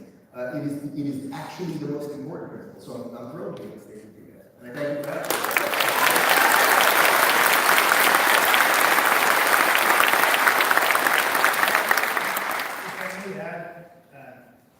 Yes, fighting for freedom, I think it's the most important fight that we must do, and we are doing that together. And I always have a question about why creating the People's Party. When I did that, I thought I'll be alone, and but I'll fight for what I believe. And actually, after a month, we have more than 28,000 founding members, and now it's a growing movement, more than a political party. And for me as a politician, fighting for freedom is fighting for having real debates. And we don't have that in Canada right now. And at the university also, there's too many taboo subjects. And when we are starting a discussion, sometimes the other part, the left, they don't want to jump in that discussion with real arguments. And that's what I don't like in politics right now. And that's why, our candidates and everybody that are with us, they're free to speak and to debate. And I'm so disappointed that during the election, the Conservative Party of Canada said to their candidates, don't do any debates. Don't do any debates. But that's the basic of our civilization, to debates. We think we have the right ideas because they're based on freedom and personal responsibility. And we are ready to debate. And I want to thank our candidates and everybody across the country that are helping us to build this party and fight for our principle. But you can count on us, on me, to bring the subject that are important, like speaking about immigration, speaking about free speech, speaking against Bill C-16 and all these crazy leftist proposals. But it's only the beginning for us, and you know that. Well, you cleared something. Well, first of all, everybody's probably like, who the heck is the guy on the side?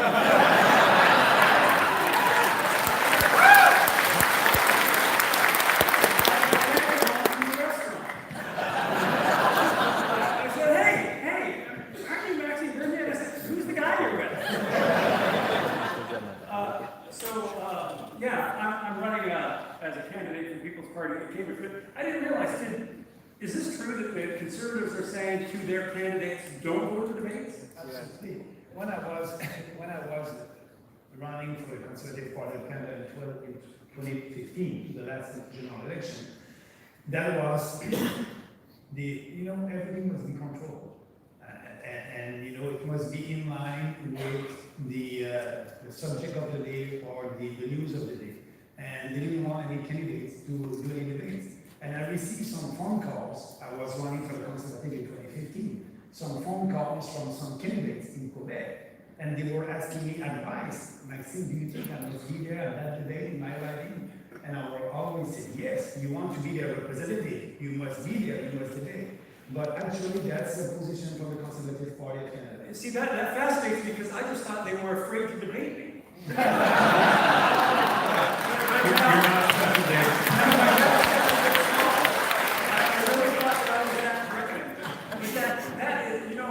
problem with that is, that is the height of disrespect for your constituents. That's right?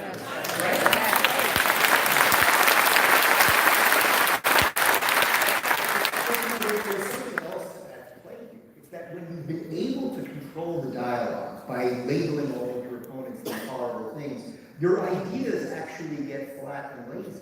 They don't get worked out. You don't have the intellectual sparring to be able to figure out what you really think and be able to stand across from someone that you disagree with and make your point clearly.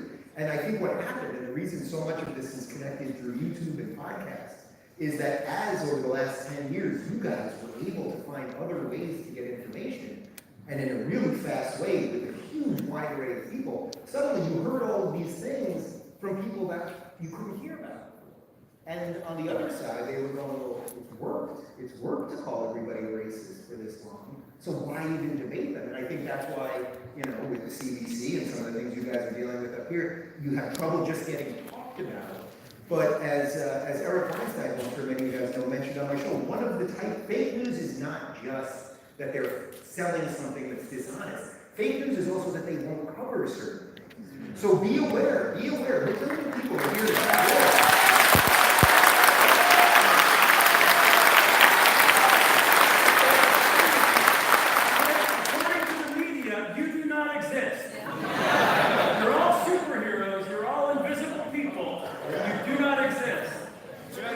You're Jedi.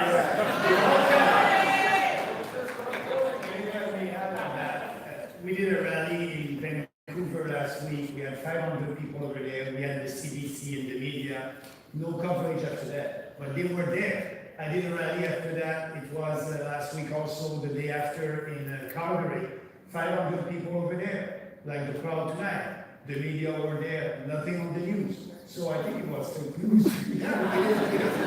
it is absolutely a type of fake news by ignoring them. And then, that also is the irony. The more they say, the more they agree, it becomes this mysterious thing. And then what I think will happen over the course of tonight, for any of you that are here, that maybe you're on the fence about what really is freedom, what is liberty, what does caring about the individual mean? Well, you're going to walk out of here and go, wow, I didn't hear anything that was racist. I didn't even hear anything that was radical. All I heard was something that challenges just the mainstream factory settings that we're all sold on. And that's what we have.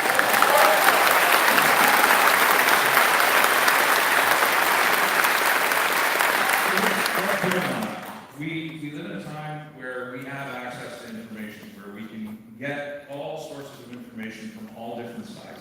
But people seem to shut their eyes and they don't want to look. We have people outside that as we were coming in here, we were pushed, we were threatened. They were calling us fascists, Nazis, everything else. And even though we were accompanied by a Muslim immigrant, they didn't even want to look. So how do we counter that eye shutting and advise these people here who are trying to do it for the first time? You've had a lot of experience. We've all had a lot of experience having these conversations. How do they have thick skin and how do they break through?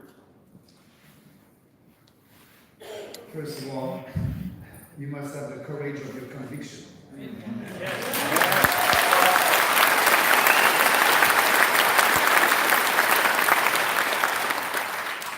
it is too bad that that happened. But go back to history. In Canada, we created Out West, the Reform Party, 25 years ago. Out West, but 90% of our program is coming from the Blue Book that was the program of the Reform Party. But remember, Preston Manning was leader of the Reform Party, and in the beginning, they were saying to Preston, he's a racist, and that happened to him. But everybody knows that Preston Manning is not a racist, was not a racist, but because he brought new ideas, and he was fighting for limited government, more freedom, and speaking about issues that were important at that time. So that happened to us right now. We just have to go on and to do the fight. And the fact that we are here tonight speaking about what we believe, I think that will give some courage to our candidates and people out there who share the same ideas to be out there to speak about it. The more we speak about an ideas, because we know that we have the best ideas, I think so.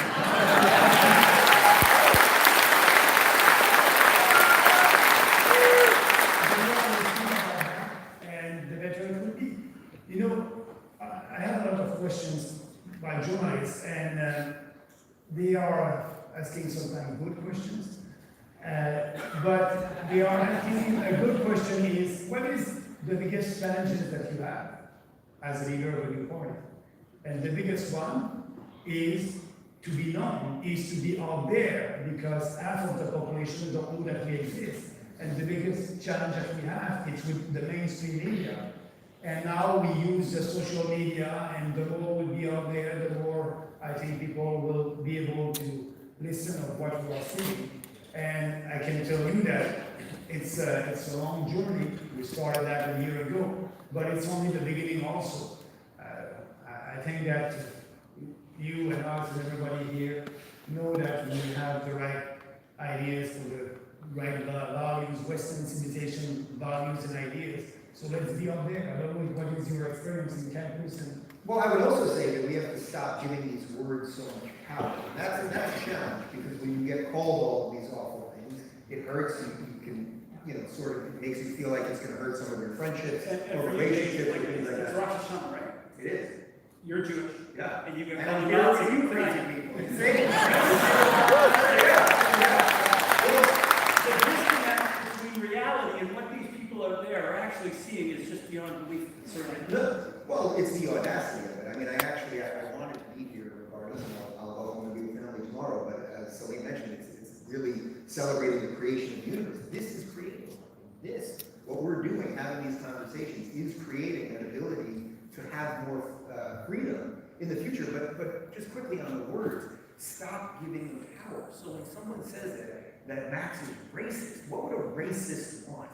Would a racist want a policy that would treat everyone as individuals and not by the color of their skin? Would a racist want low taxes? I mean, we could go through the litany of absurd things that none of his policies are racist. Or is this man a homophobe? You want to hold hands for a little bit?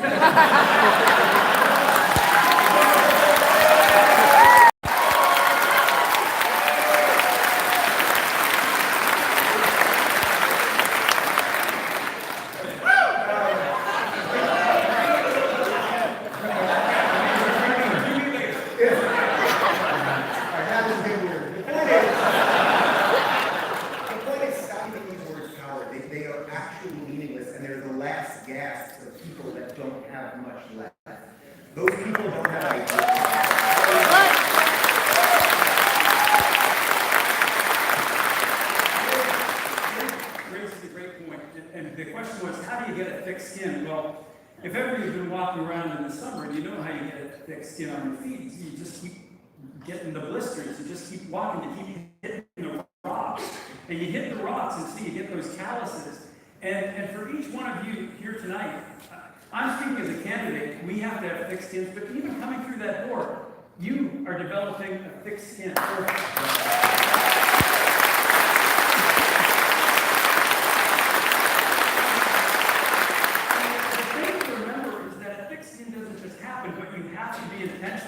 About it. It's like a muscle. You pick up something that's a bit heavy, and then you pick up something heavier, and you pick up something heavier.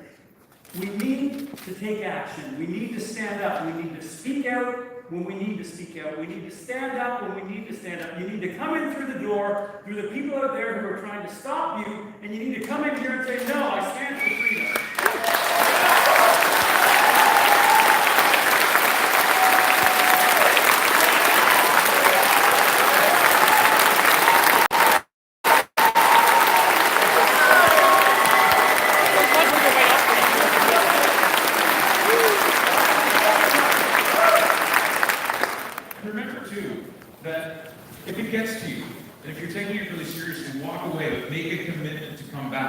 And the other thing that I try to live by is always give better than you get. So when they're doing that to you, give them a little bit better. And you can win people over. I've done it. I've seen it. People awaken. They have their own journeys. And that's what you're trying to engender, for sure. So, getting into something more specific. Both of our countries have an immigration issue, have a border issue, and have issues. And it seems you can't even have a discussion about these issues without being called a racist or xenophobe or any other title like that. So how do we solve real problems if we can't even have discussions about things that are actually a problem? First of all, I think we must start the discussion, and that's what we did at the PPC. But yes, it can be tough someday, and but I'm always saying that, I want to appeal to your intelligence, not to your emotion. So when people are saying bad things about us, we don't want to have any discussion on the core of the policy.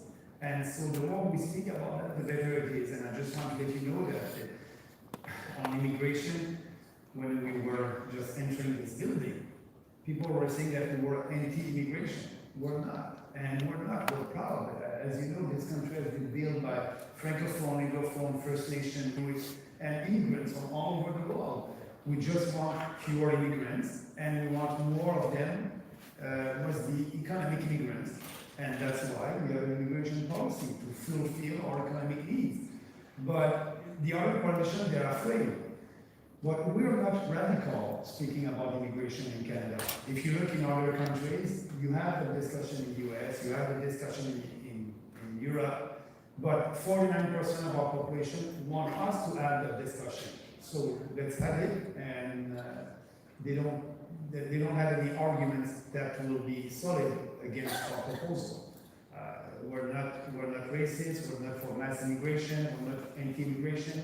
We just want to have fewer of them that will come and share our values and being sure that we have an interview with each one of them like we did in the past. We have a point system in our country that was better than right now. And before in the past, if you speak French in Canada or English, you had more points. And we know that it's easier for an immigrant to integrate our society, be part of our society, if they speak one of the two official languages. But now this point system is not the same as it was in the past. So we need to review that and having a debate.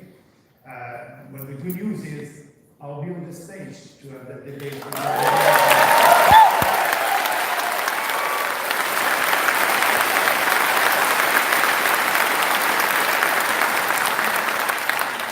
Maxime and I have discussed immigration in the past. We've had time to be together, and it's really difficult to say all the reasons why our policy is the right policy. I mean, when Max came to Cambridge and we had a chance to discuss our immigration policy, we had to actually hold that event in the living room of a friend in his house, because people just like those who are outside shut down our other event. They threatened the business owner until they were afraid to hold the event. And that's in Canada. Remember, this isn't the communist Soviet Union, this is Canada.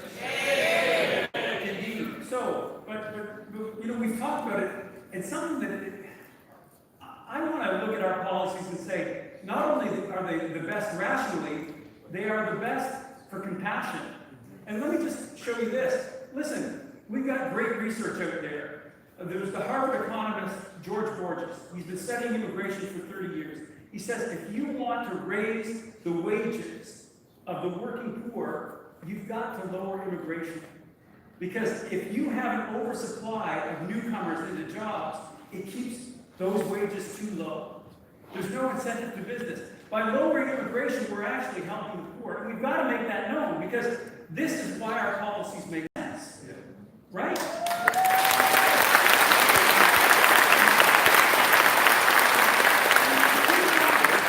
For too long, we have ceded the moral ground to the left. And they say, well, we want to have more government spending because it's going to be more. And it doesn't. It doesn't. We've got policies that not only help the economy, but help the poor. Not only will lower immigration help raise wages, it'll also help make housing more affordable. It will.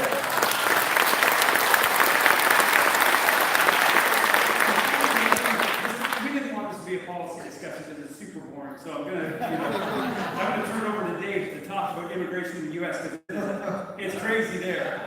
Good luck. But the last thing, lower immigration is also better for new immigrants because it allows them to integrate into society, and it makes the people who are already here more welcoming. And the work of Eric Hoffman at the University of London has shown that. And if we want to be the best people we can be to the immigrants come to our country, lower is better. But what's it like in the U.S. today? Well, I won't be presumptuous enough to come to Canada and tell you guys how an immigration policy in your country. That being said, if Bernie Sanders becomes president, I'm moving here.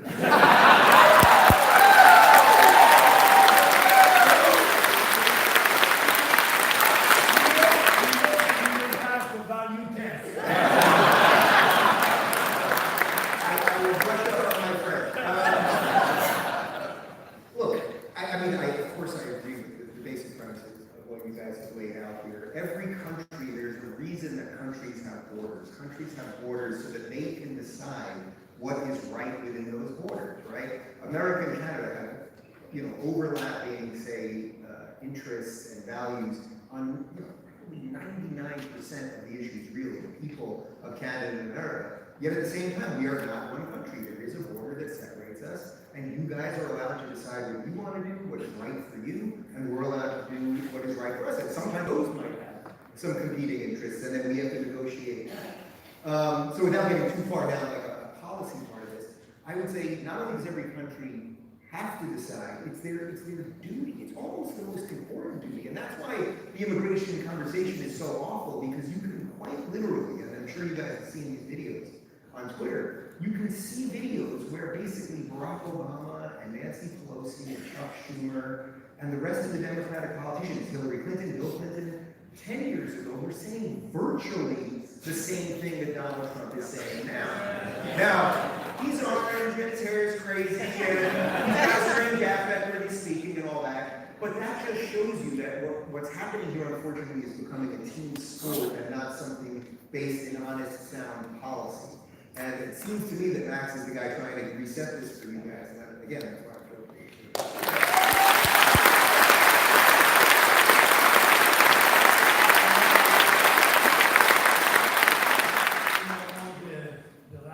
skilled workers, it's always a question that we will throw at you. The solution is not only immigration. The first solution is for the entrepreneurs in this country to be able to reinvest or be more productive, and we want to help them to be able to invest because we have a policy to lower taxes and flat tax and all that. But the second, it's to be able to raise, like you just said, the salaries. We don't want here Canada to be cheap labor, you know. And if you raise your salaries, you'll be able to have more people. And the third one was the immigration. If it's always the first one, like you said, people will still have a low salary and they want to.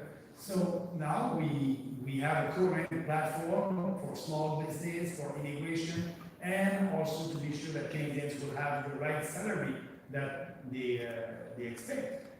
So that's why we need to look at our immigration and being sure that it will fulfill our economic needs, but not opening the borders like Justin Trudeau is doing right now.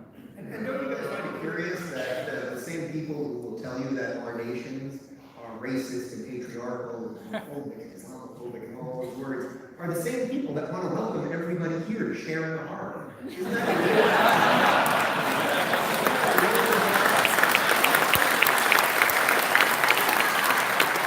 When you're in politics, obviously, and also when you're in the media, it seems clear that the media almost has its own platform and policies, and that if you deviate from that, you're going to be demonized. And a recent example is Greta Thunberg is touring around Canada in favor of carbon taxes, and we're mentioning the economy, and I don't think that's going to be very good for the economy. I'm going to bring this up because you're here. There was 19 kids. And they were demonized in the media for wearing Make America Great Again hats. They were targeted, they were demeaned, they were destroyed. I think they were doxxed. When it comes to Greta Thunberg, you can't criticize her ideas or you're labeled as attacking a 16-year-old. But we really need to have a discussion around climate change and carbon taxes and these things. So how do we go about this when we're fighting almost all of the established powers? We are fighting, yes, you're right, and also the media. Bias in the media on climate change. I'll give you an example. A couple of weeks ago, they were saying, you know, the fires on our planet right now, they're the worst ever. What happened in Brazil. But the BBC did a big piece about that, and they look at the satellite photos, and you know, we had more fires on our planet 15 years ago than this year. But you don't see that on the mainstream media. So what we want to do, we just want to have a conversation, but now it's supposed to be climate change emergency, and for them, I understand their strategy. If it's an emergency, you don't have time to think or to do all research. They want us to act right now, and they don't want us to debate. But for us, there's no climate change emergency, and we want to be sure to have a debate about that before changing our way of life. And that's too important. And I think that the more crisis they believe in, the better it is for us. You know, the common sense people understand that the climate is always changing, and it will change also in the future. But we believe that the main reason for that is not human activities on this planet. That can be a part of that, but not the main reason.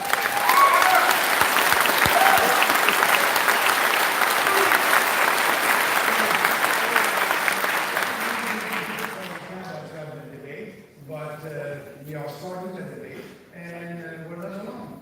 In all our policies, we have a majority of Canadians on our side, or a huge minority. So we want to be a voice for these people, and well, I find this to be a really fascinating one because it's becoming the next one sort of like race that people are very nervous to talk about, right? It really is becoming that type of thing. What I've found is that people on the right, when I go to events like this, it's not necessarily that you're rejecting science or you don't want to listen to 97% of the climate scientists or any of the things that they'll tell you. I mean, they're the ones telling you you're rejecting science, and then if you tell them how many genders there are, they freak out.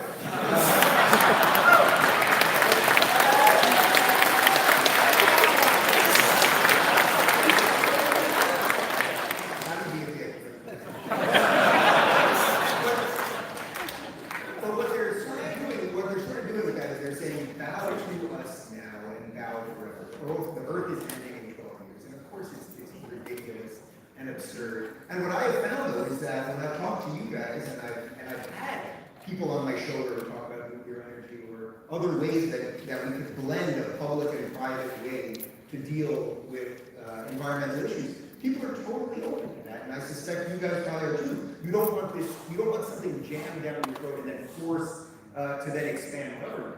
And I think we're all sort of in the same place. And I can quickly go on the first part of your question, which was about Greta Thunberg and then the Covington kids and the way the double standard is, right? So if it's a child on the left, you got to lay off them. If it's a child on the right, you can say, I'm going to punch them in the face on Twitter and get 1,000 retweets. You guys may know the story of Kyle Kashuv, who was one of the survivors of the shooting in Florida.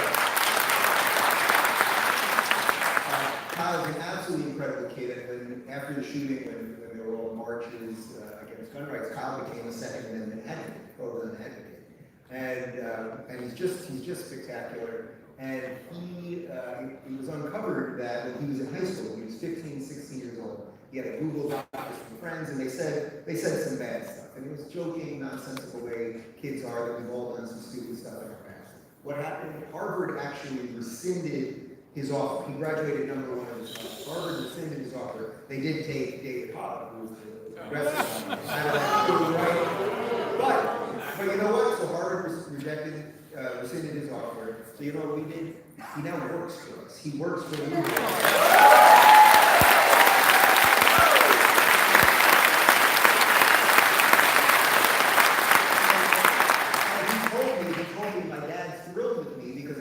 About to have him go $400,000.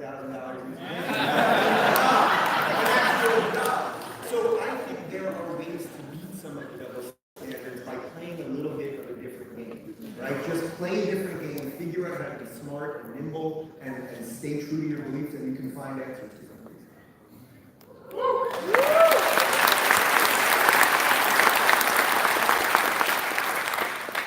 I come at this whole thing. By profession, I'm a social scientist. I'm at Oregon University, and being a politician is not my ideal gig, but it's, you know, you do your duty. And honestly, I want the facts. And coming into this, I really didn't have a firm position either way on climate change and global warming. But what I did have a firm position on was again and again in academia, where there is an established doctrine, a doctrine that you cannot compromise and you cannot question, to the point where they will suppress the facts on the other side. So we've moved away from the scientific model that said we're going to have competing ideas so that it will be self-correcting. Because you've got these ideas against these ideas, and somewhere the truth comes to the top. But now, you look at the behavior of these climate scientists, and I'm thinking in particular, there's a guy at the University of East Anglia, and his name is Phil Jones. And Phil Jones is the lead researcher there, and he's also on the Intergovernmental Panel for Climate Change, the IPCC, from the UN. And there's clear evidence. The UK government has said to him, listen, you are in breach. There have been over 104 Freedom of Information requests for the data where you are claiming global warming, and you've only answered about 10. Now, when you have an academic who refuses to let another academic check their data, that's a red flag.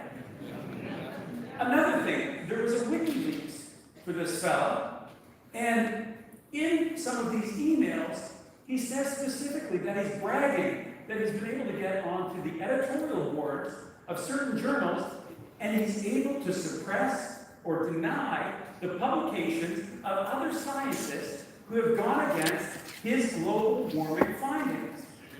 That's not science anymore. That's ideology.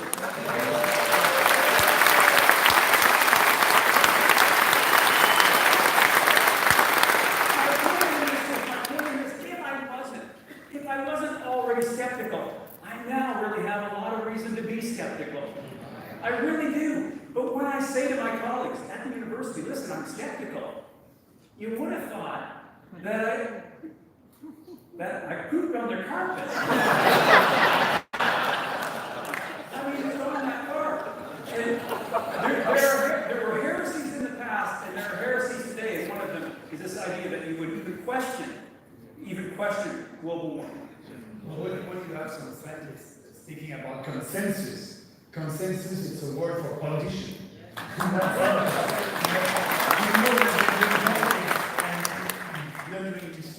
They're doing research, but it's always not based 100% on facts. They're doing politics, these people. So for me, I don't like the word consensus. I prefer conviction. I prefer facts and reason. And that's the most important for us. And we'll see. I believe in the near future. That's a religion right now, climate change. But I believe in a couple of years from now, maybe a couple of months from now, people will, I don't want to insult anybody, but wake up and do.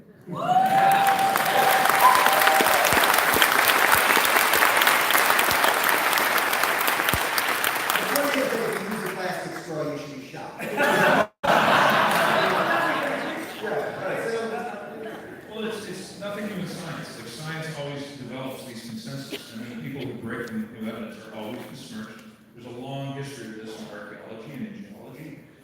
One of the consequences, of course, of consolidating around consensus and then having a society and a culture that doesn't foster debate, having a media culture, a political culture that doesn't allow debate, is you end up with politicians that, instead of trying to tell the truth about a subject, get into vote buying schemes, whether it's through corporate welfare or through foreign aid or through boutique tax credits. Did you know the most important thing in Canada is a $2,000 camping tax credit?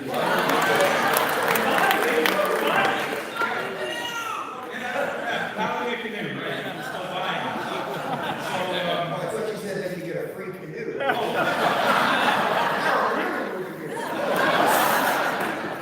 But I think one of the things you're doing, Max, is trying to push back against the whole vote buying corporate welfare. Yes, and it's going well, you know.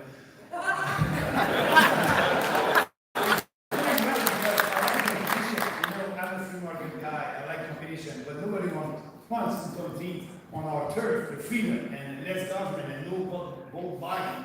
And doing that, you need to explain the policies a little bit more. And people appreciate that. Actually, in the news today, all the promises from all the other political parties, I think the cost of all that was $100 billion. And we still have a couple of days before the election. Before the day of the election. So they try to buy votes. But for us, our commitment is to cut. We want to balance the budget as soon as possible. And after that, when we'll have surplus, yes, we'll give you back the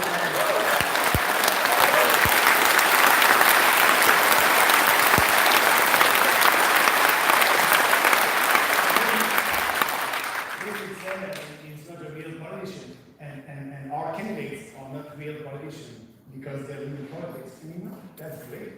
That's great because you don't want to be a politician. You don't want to be a politician. Being a traditional politician, people, don't believe in politicians anymore. That's why we have 30% of the population that didn't vote in Canada at the last election. And so we have to be different, and that's what I like. I'm telling what I believe in based on principle. If you like it, come with us. If not, you have the choice. You have the choice with the other parties. So we won't play that game to buy votes. And I think people appreciate that. It's very, it can be risky as a politician, but I think it's a beautiful risk doing politics differently.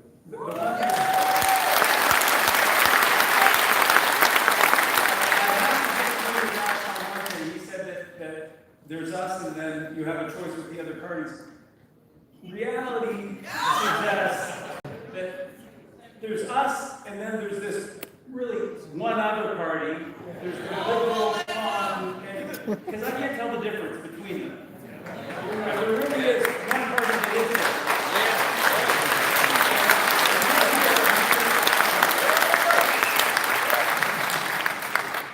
David, I want to target you for a second because you left the left, and I'm assuming your husband left with you or something.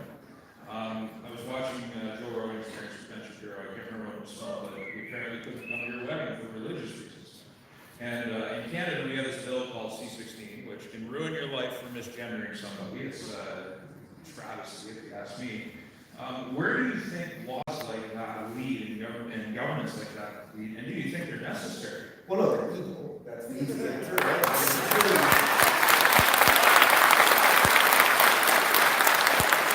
Any law that would compel speech or punish you for speech, I would view as evil. Now, look, in the United States, we have the First Amendment where we have extra protections around speech that I think actually makes most of the world jealous of us. And it's funny because if you listen to most of the lefties in the U.S., they'll tell you how everybody hates the U.S., everybody's so disappointed in us and all this stuff. And it's like, nobody's leaving, everyone still wants to come. Lisa Dunham, she's still here, Deborah Messing,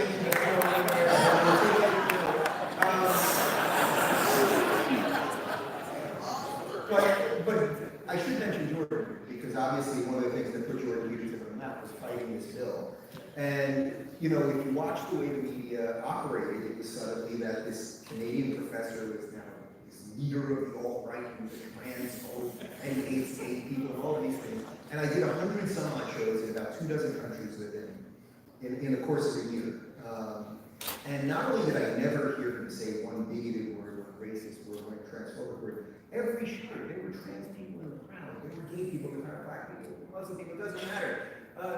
All he was saying is that the government shouldn't be able to tell you what to say. We have got to protect that.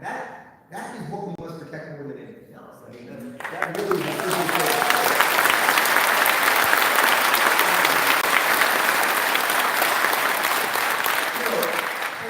I don't bring up my sexuality. I don't think it's relevant in any way other than, and I know the nature of why you brought it up, because that's the game that they play. But I don't want any extra credits, and more than anything else, I don't want any extra rights. I want the exact same rights as everyone else.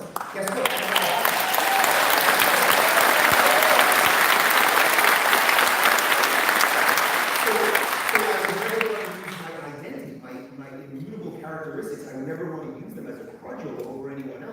And sadly, identity politics has tricked a huge swath of people all over the world that somehow the things that they're born with that they can't change have far more importance than the ideas they come up with and the thoughts that they have, their actions. That is the reverse of Martin Luther King Jr.'s dream. And that's how perverse this thing is, and that's why we have to turn it around.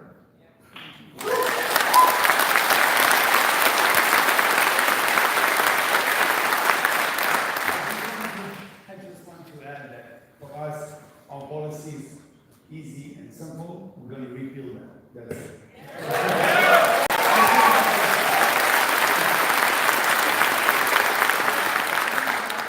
Being a People's Party candidate, and I think probably being a People's Party supporter feels a lot like that. Did you ever watch that Rudolph cartoon, that Rudolph animated thing?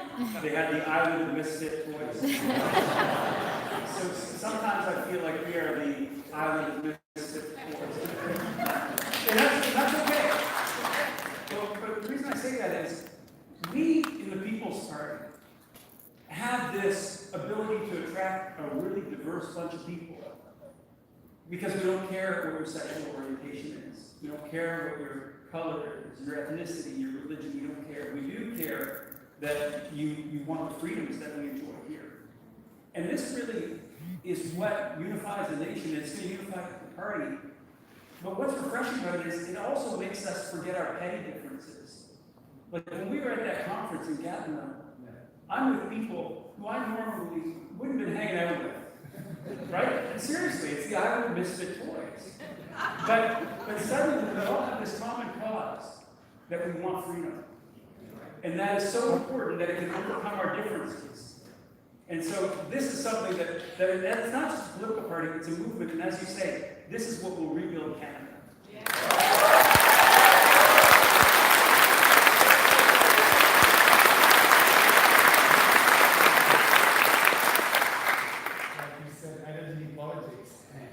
Vote by, we don't play that game anymore. I like to tell the anecdote, and I think you would know that one, and I'll be very short.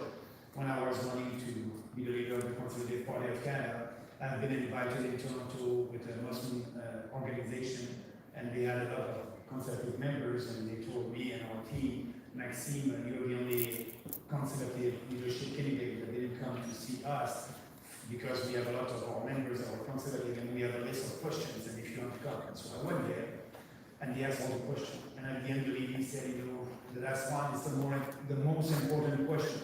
If you want to take time before you answer, it's okay. If you want to go back to Ottawa and think about it and write back the answer, it's okay. I look at her, what's the question? My God. And she said, our members will read the last one to decide for which candidate they will vote. Okay. So I asked the question, and I'll see. And she asked the question, you don't know that anecdote? No? Yeah. So she asked the question, she said, what will you do for the Muslim community? And I look at her, that's the question. She said, yes. I look at her, I said, nothing.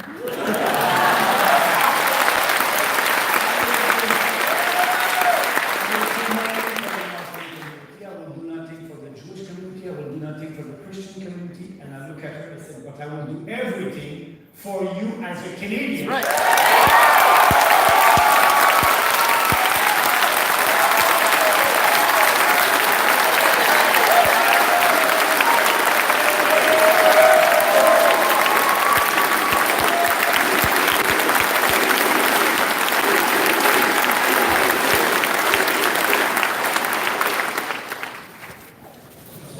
Speaking of identity politics, we have to talk about this. In Canada, we have this thing called multiculturalism, which well, it deploys, it's not that we're against other people celebrating their culture, but it deploys public money towards balkanizing the country, essentially, and it doesn't promote a core Canadian identity. And it leads to things like Justin Trudeau saying that Canada does not have a core national identity. So you guys disagree with that? You've talked about repealing it, and I think that would go along with ending identity politics. Yeah, absolutely, absolutely. You know, we don't need a legislation to tell us who we are as Canadians. So yes, Canada is a diverse country. We're proud of that. What we don't like, and we don't want the federal government to spend money to celebrate every diverse celebration. Like I like to give that example in the Chinese Year. You know, the Chinese people, Canadian from Chinese origin, if they want to celebrate their Chinese Year, that's perfect. Go, and they're free to do it. This guy, or for having any of these beliefs, be ready to fight them on their ground and go, no, he doesn't want special treatment. He wants you, guys standing right in front of you, he wants you to be treated the exact same way as everybody else. You know, and that's the thing.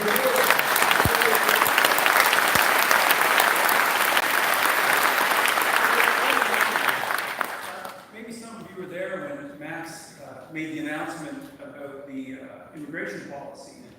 And then the media, they covered it, and the Toronto Star covered it, and the CBC covered it. And one of the things that they really took Max to task for, they said, and he wants a values test. It just drove them crazy. He wants a values test for immigrants. And I was there, and Max said, I'm going to tell you what the values are. I want equality between men and women. I want to make sure that whatever your sexual orientation, you can live your life. I want to make sure that people respect the rule of law and that democracy and all these things he said were codified in our Charter of Rights and Freedom. They're the things that we all all want and desire. So my question for the media, who are so scathing about this, which one of these rights wouldn't you want someone to have?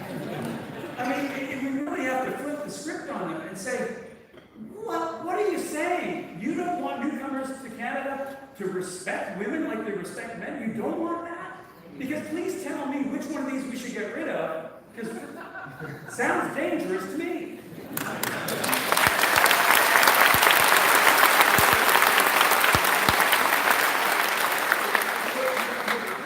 Your country is your home, and I think you should treat it like your home. I believe that people can say anything they want outside of my home, but I don't invite anyone into my home at all times to say whatever they want. I don't invite people in my home that would be actual homophobes or real racists or anything like that. I'm not trying to put them in jail outside of my home, but I have a fence in front of my house. I have a lock on my door. Believe it or not, it's pretty crazy. And there's a reason we have those things. And I think we should start thinking of our countries as our home. And we should be as welcoming as we can be. But we shouldn't just have a door that's open for everybody at all times, regardless of anything, just so that we kind of feel better about it.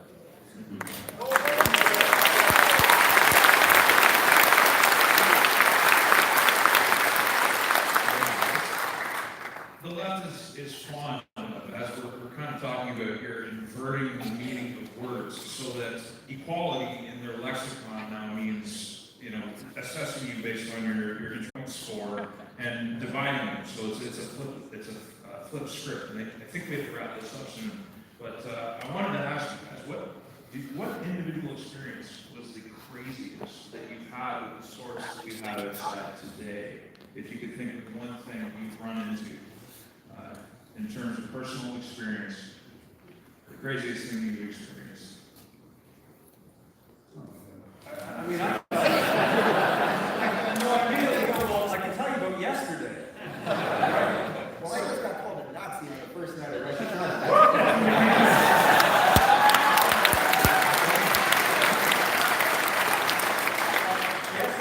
So I woke up yesterday, and as all good politicians do, I'm learning what it is to be a good politician. So I went on Google and I saw, has anybody in the media mentioned me today?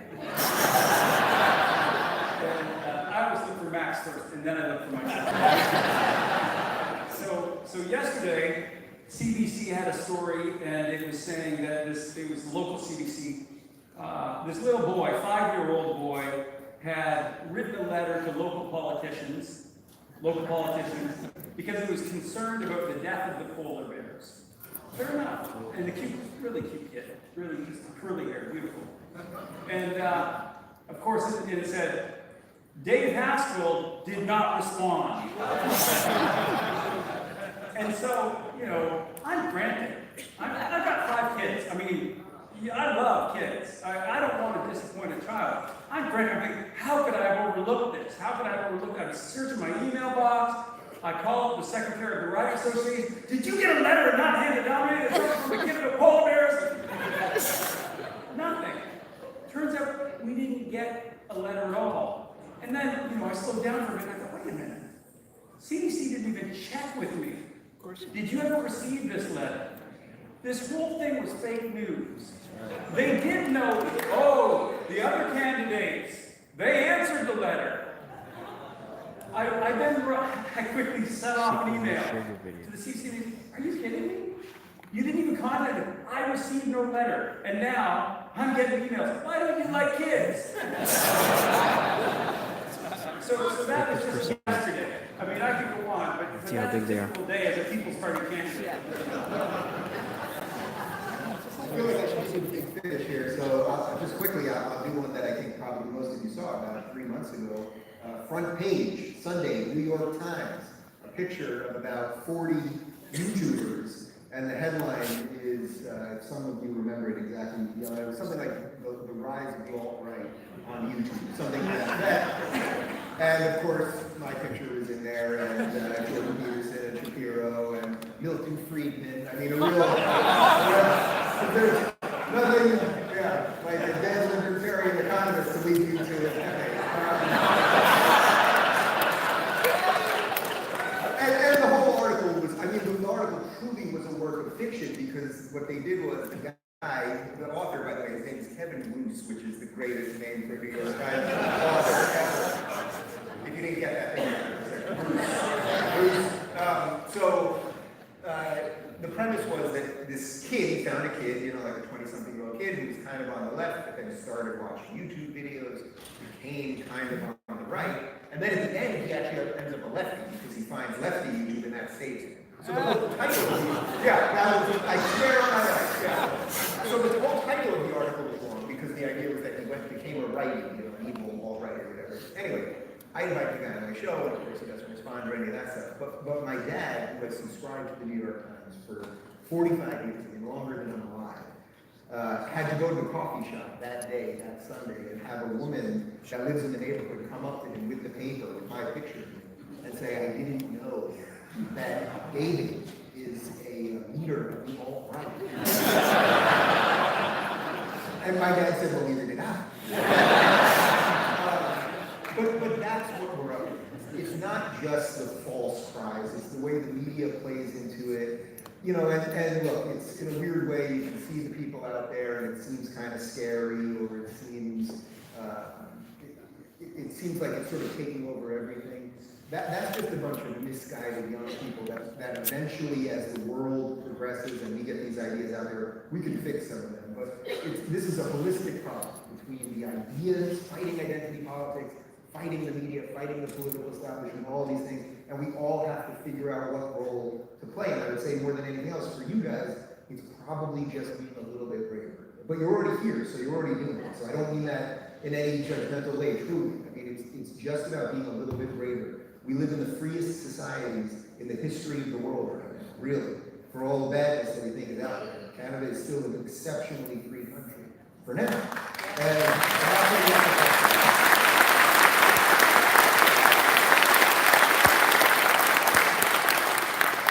I'll do my condition.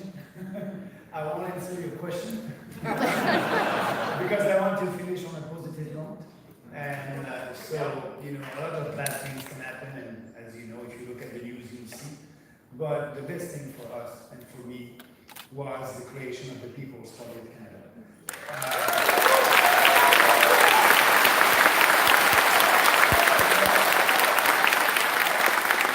Some days it can be tough. You need to have, tight skin and being ready.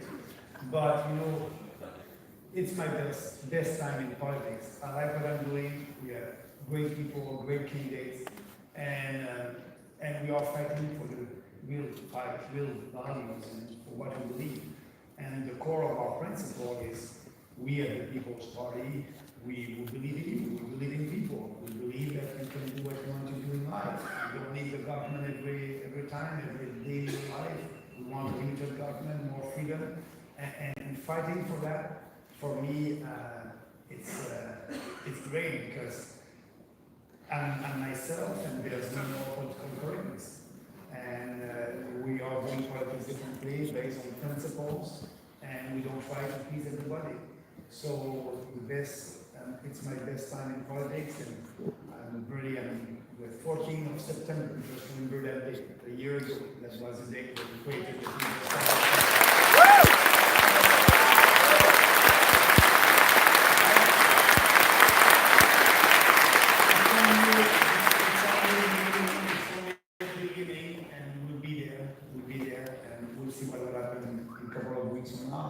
But having discussion like that, I think Canadians will have these kind of discussion in their house around the kitchen table, and the more they will speak about what they believe in for a better country and a freer country, the more we'll have support. So that's all.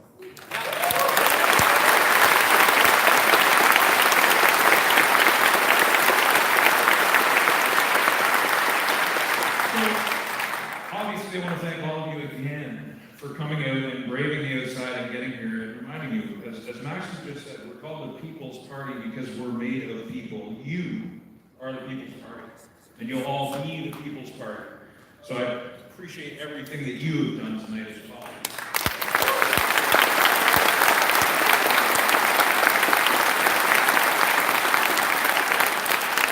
And with that, I like to invite the media up onto the stage for a media scrum so that you can ask our friends in the media to come up and ask us all the questions that they would want. And I wish you all adieu. Thanks to Dave Rubin for coming. Alex.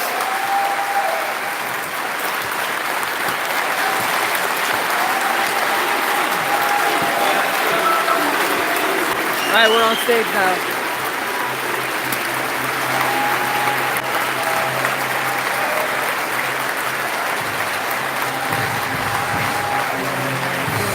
Alex, you ready? I'm gonna ask you something still.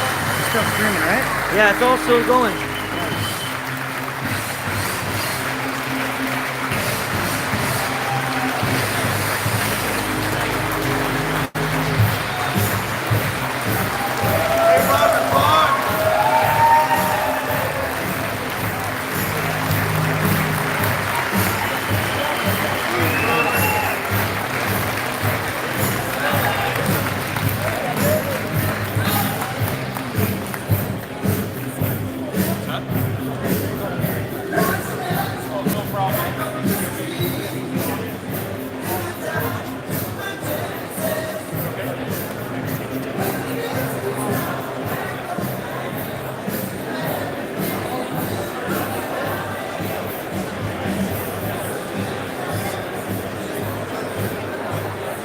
Let me go find Alex.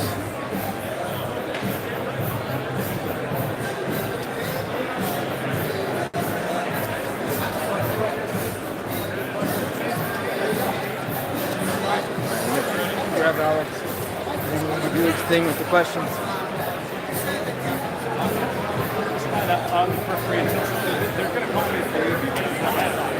All right, Alex. Do your thing. We're live right now on YouTube. I want to say hi to our viewers. I used to be on in media. It was one of my first times when I was able to talk with free expression. So it's got a special place for me. Awesome. Oh, thanks for remembering us, sir.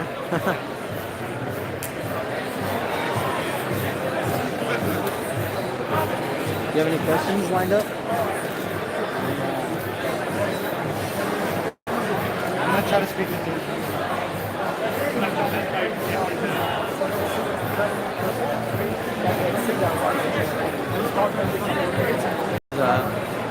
Maxime's right there, arm's length, and I'm just following Alex as he sets up.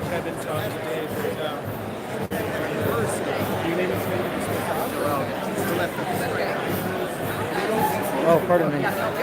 Oh, yeah, it's fine. I wonder why I get. Look, I hate that I can never get my camera. Oh, well, it's impossible. I'm not gonna be able to juggle both the cameras. You realize that? It's okay. Just keep streaming. Good to see you. Thanks, man. No family, man. Real media. Exactly. See, look who I took over. That's awesome. Man, they showed up an hour late for this event tonight. They didn't come in? I saw him stand at the back door and that was it. I saw him in the lobby. All right, you're catching audio from there, right? Yeah, I think so. Stick your hand out. Should governments just get bigger and bigger and bigger?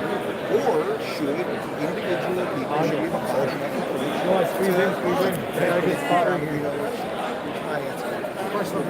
to Trump impeachment. What are your thoughts on that? Is it going to happen? Is he out of office?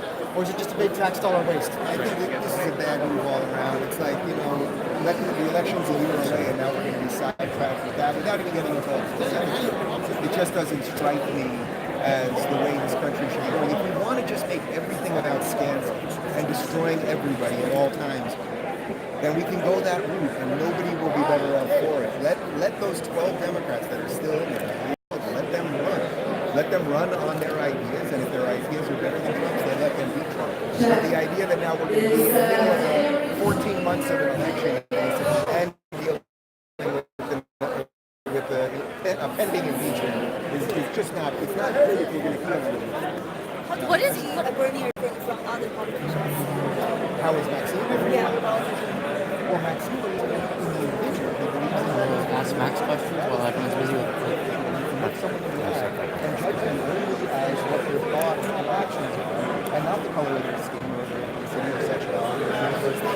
that is the root of what Western society is. And for some reason, we seem to want to give that away. Or there's at least a certain section of very loud people that want to give that away. I actually think it's a minority of people, but they're overrepresented probably in the media and certainly in academia.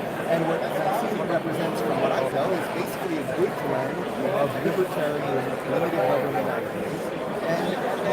And this is a country, just like Canada, this is a country of Canadians for Canadians.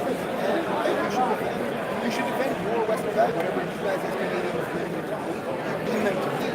And that's Yeah, not he wants to see Max. Okay, yeah. Okay, I'll go talk to Max. Here, Alex. How you doing? You doing okay? Yeah, oh yeah, sure. You're gonna talk to him in a second too. All right, cool. All right, chat. Well, we're gonna do as you want. Just let Alex do his thing for a short second, and then we'll see if we can talk to Max.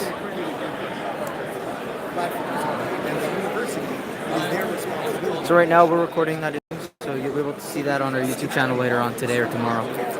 Teachers had suddenly, Antifa, whatever these groups are, make threats, it increases the security costs often than the because of crises or places, but it's on the school. And the users usually have been school to make sure that they are placed on freedom, then they have to defend freedom.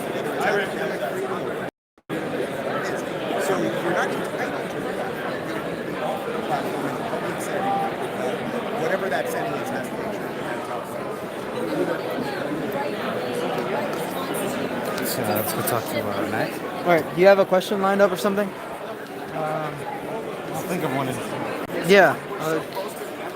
All right, he's gonna go see if he can. Alex, make sure to tape it in case they.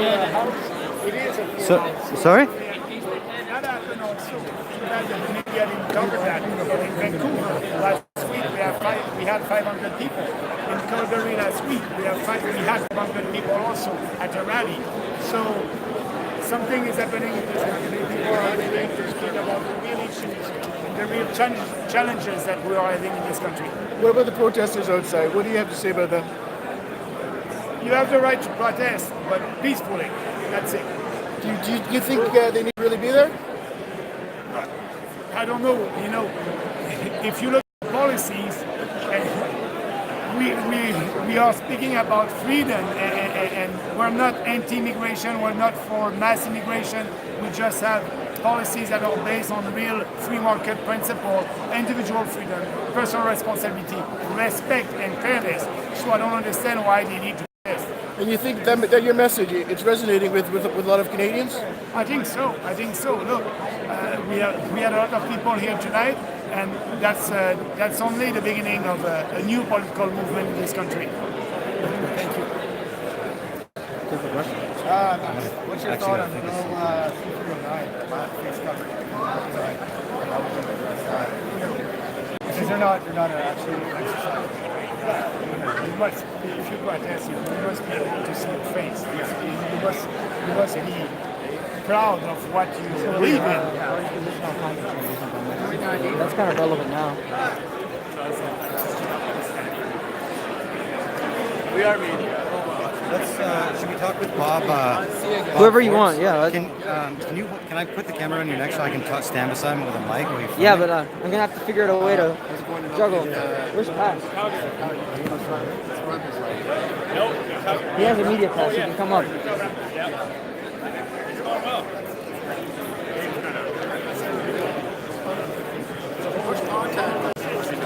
So we're gonna try to.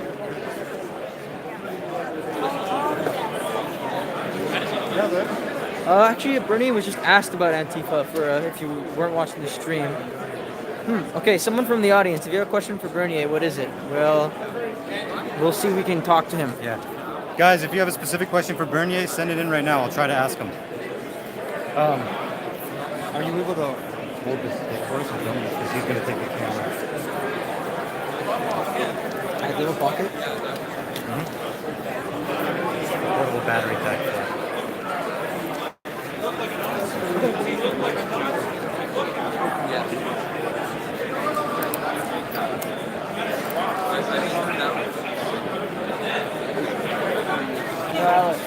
They're saying ask about Duchesne and Canada and Decay. Yeah, that's what I was actually going to. Alex, wait.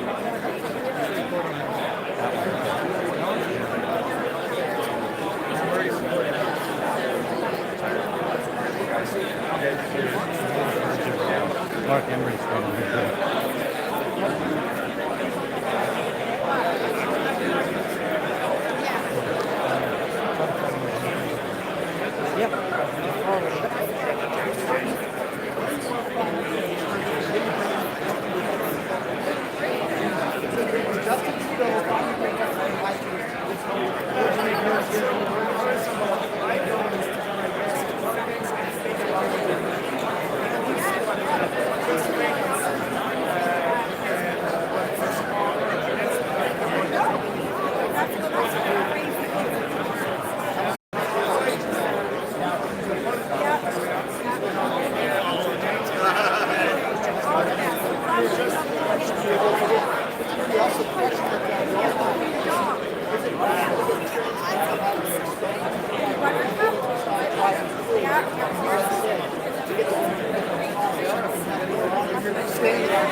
Talking about national infrastructure and talking about roads and pipelines, and is obviously for the building of infrastructure and pipelines, which is something that we desperately need.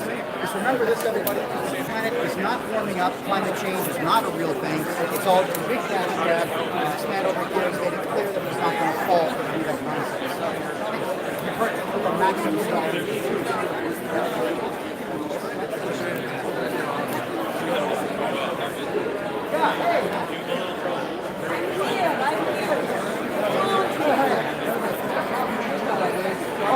Second. Hi. Yeah, hi. My name is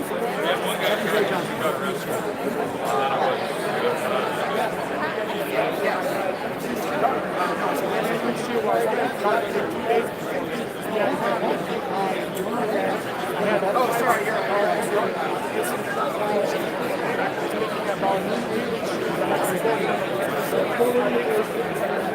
I'm here. I've watched Oh yeah, it's on this. This is going up by midnight. I can tell you that. It gets in my way. It puts his face right here against my phone. It says not too slow mile. But I'm trying to walk around him and he's walking near his body. So if you touch him, he tells the cops to be assaulted. That's the big stick.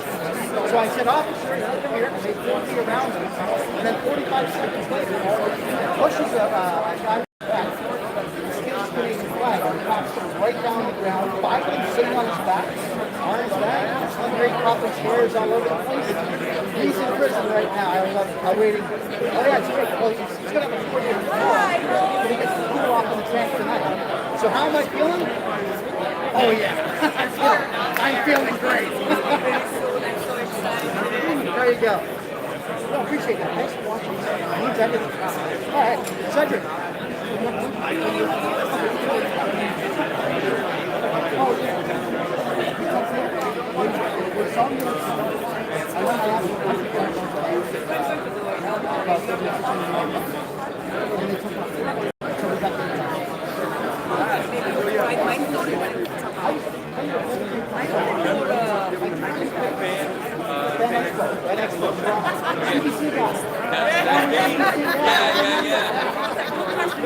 He's got stories to tell. I used to be there.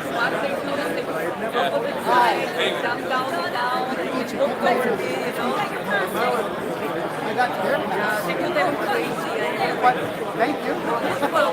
Sure, I thought it was the liberal stuff is knocking my face. And even the conservative party. Boy, this is wow. You know what's wrong? Andrew Scheer about the second one. He's got that stupid smile. Hey,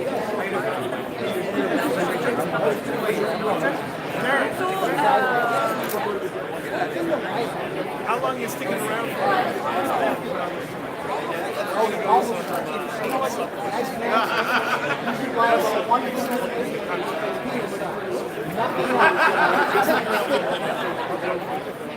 I'm not talking about small, big.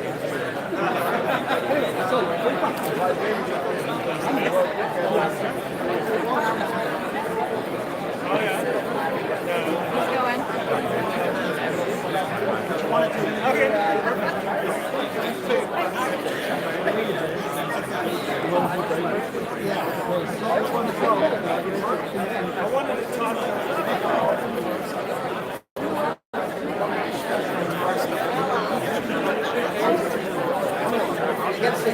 I brought him on board. I think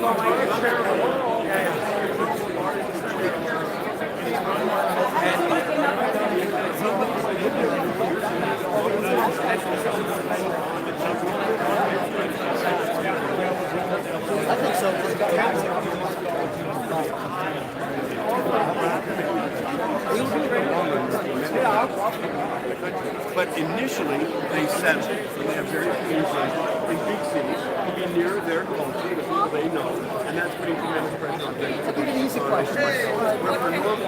How'd you get your hair so perfect? And by the way, what's your economic policy? They can't live in a city and work in a city with this much pressure. For 5 years if I were elected. There you go. So it's a 5-year plan. You got to It's help crony status. I thought it was a 1-year plan. Cronyism. And Yeah, you have to watch whatever you're going to say. level the playing field, honestly. Get rid of all government. Listen, I'm fighting government 10 years already, okay? Yes, 10 years I'm fighting abuse of power. And I went to Supreme Court. On those regimes. We need to break up those middlemen into private property. Right. And each individual First Nation person do something.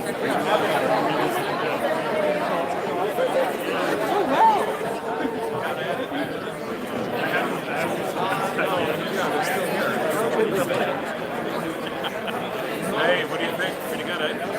Excellent. I don't vote for the Huh? It's okay. It's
Somebody will bump into her, and she'll be the one saying, I'm sorry.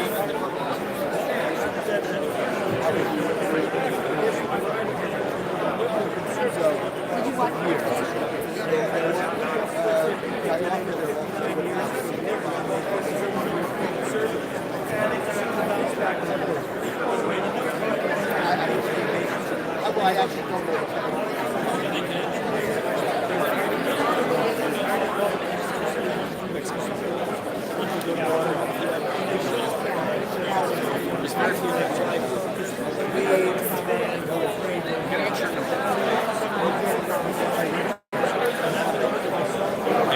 Dude, my hair used to be this long. I used to have hair like this. I had a mohawk at one point. I had everything. I wish I could grow my hair long. Yeah, I might be able to do it. What really wants to Thanks for coming out. Man. I'm gonna be back in a second. Thank you.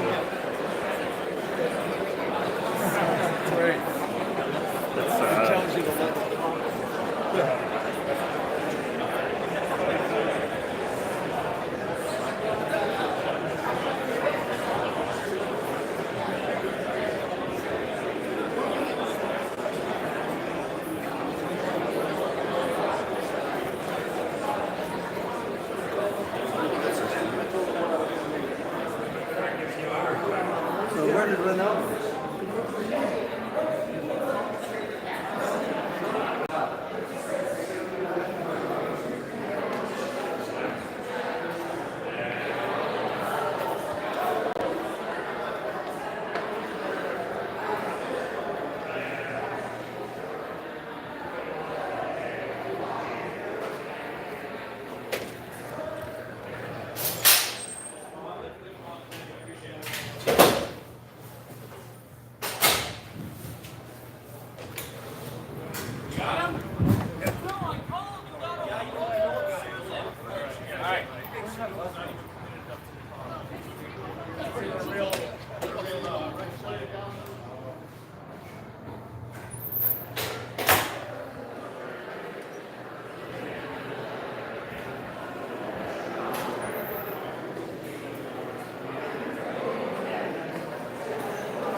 For election. And not just for me, because if I lose it, then lose it, not just for me.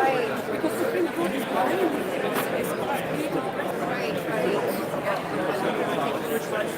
I don't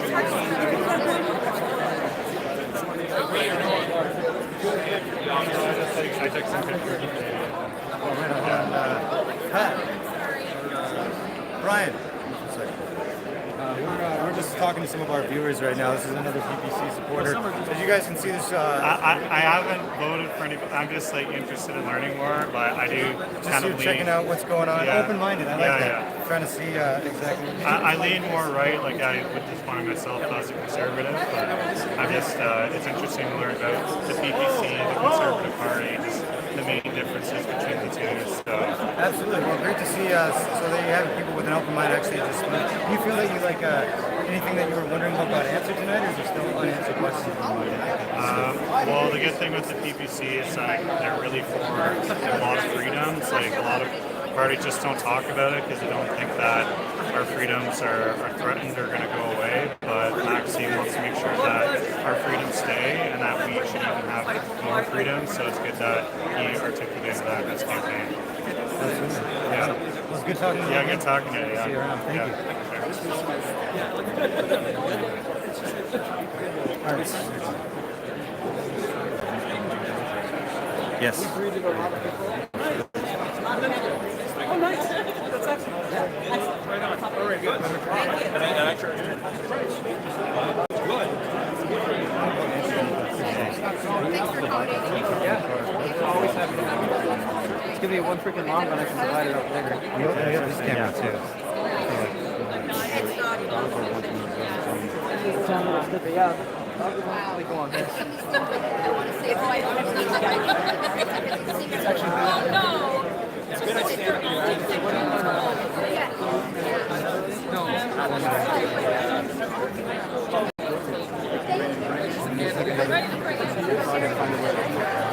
I gotta give her money.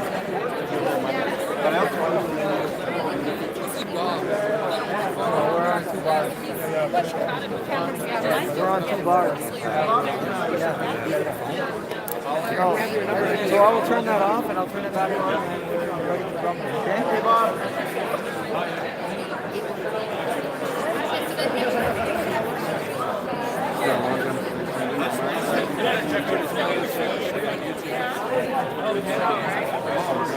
Trying to think of how to wear this question. Yeah, that's what I mean. Right.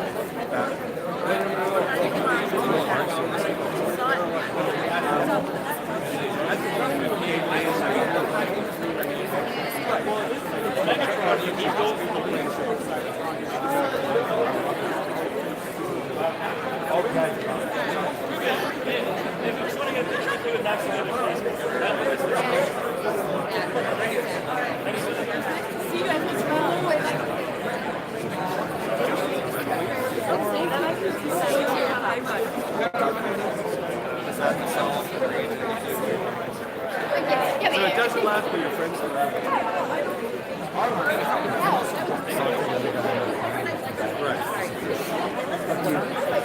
In fact, I was spending the weekend with I had 30 years.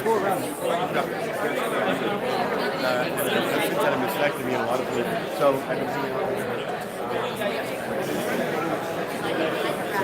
Knock got arrested, right? Yeah.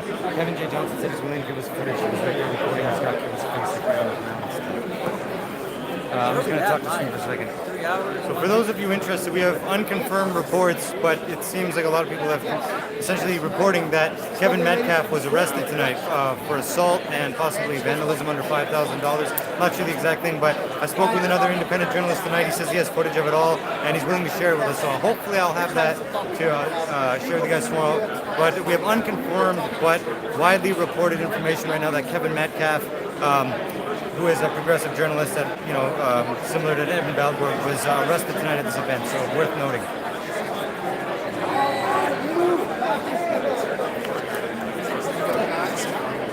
This is your door, everybody. He's running in Mississauga Malton area. This is the guy here that I told you to vote for. Remember that big show where you're asking me who to vote for?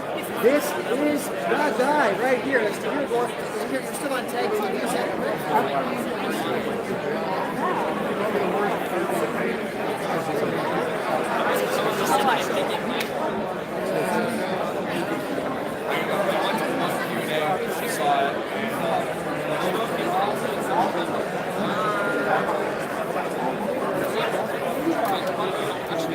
Yeah, well.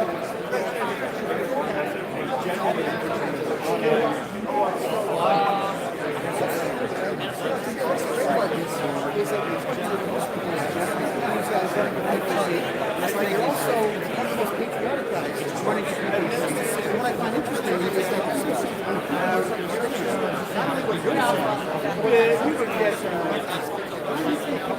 so eager to call you I don't know if you knew this. It was so funny. I recognized him from this weird thing. It was people that were trying to make Jordan Peterson like a Nazi, and there's a picture of him holding a Pepe thing, and that was with you. Yeah, that was good. Yeah, that was so funny. And that went like viral. Yeah, exactly. We were talking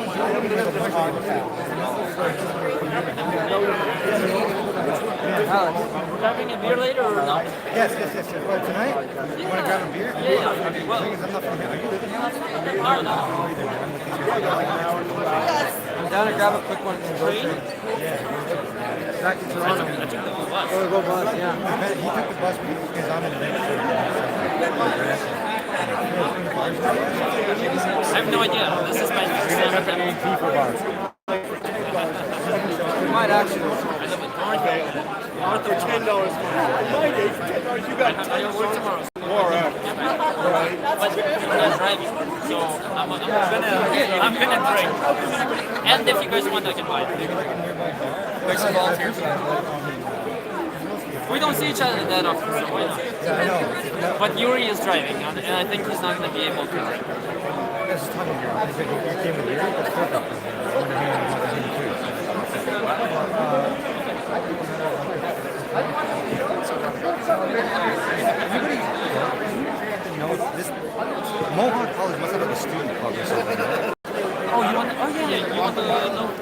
that. I don't have Wi-Fi on that. That's what this that's the enemy territory. Oh, true. Ah, yeah, you don't want to accidentally bump into. Oh, someone's donated $10. You're more known than I am. Ask Bernie if taxation is that. Was that Slavey? Yeah. I fucking donate. I have to try to ask him that. Which name? Slavey wants us to ask Bernie if taxation is the. I will try to ask him that in a second. I'm gonna Yeah, it's live. Yeah, we should have mentioned. No, it doesn't. Right now, kind of the chest is hanging out and talking to themselves.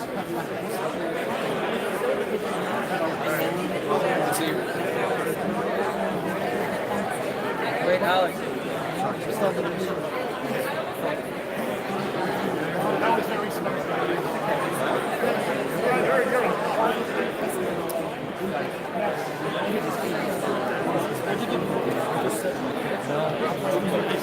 You know what that means? That the media is portraying. The media portrays that. Because even Drake is using it, I get it.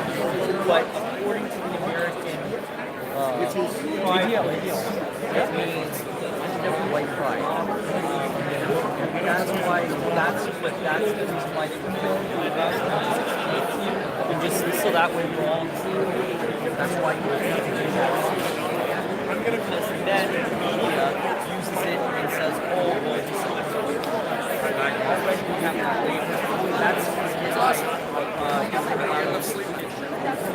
so this next time when you're here, you might get a better picture. And that, just be smart about it. That's all.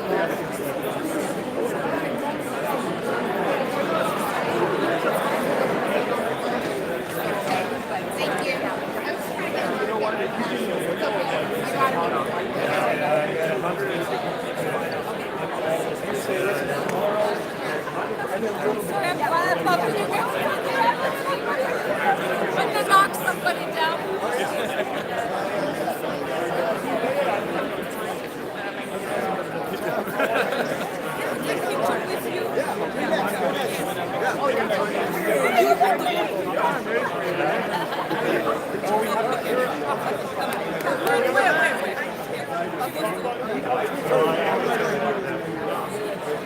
Luna, take picture. Luna? Thank you. Nice to meet you.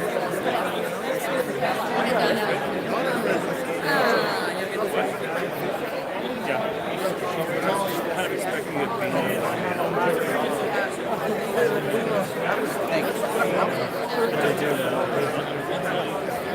Okay, sorry. Wow.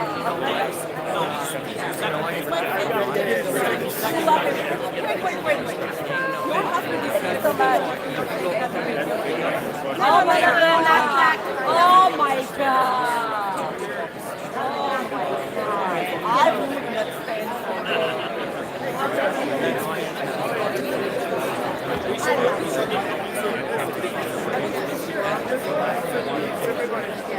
Thank you. All right.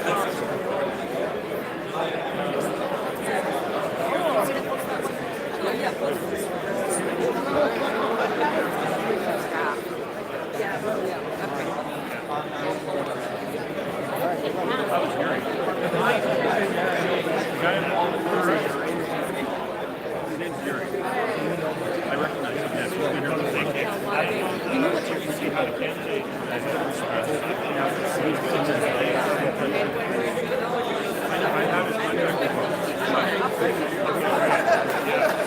Thanks for coming down, Kim. How are you?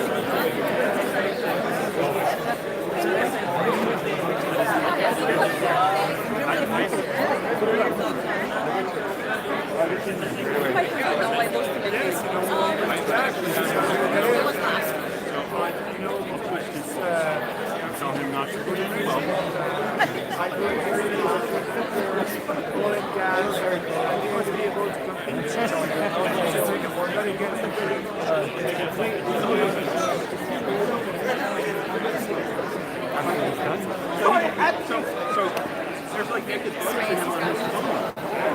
going through it. Max. I noticed that. He was doing this. And I got blue. No, he's not violent.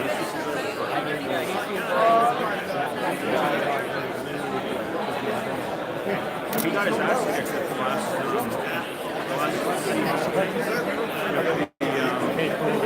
right, he got arrested. Yeah, he got his ass kicked. They beat him. Like, the anti-racist. And then the city cops dragged him into the city hall.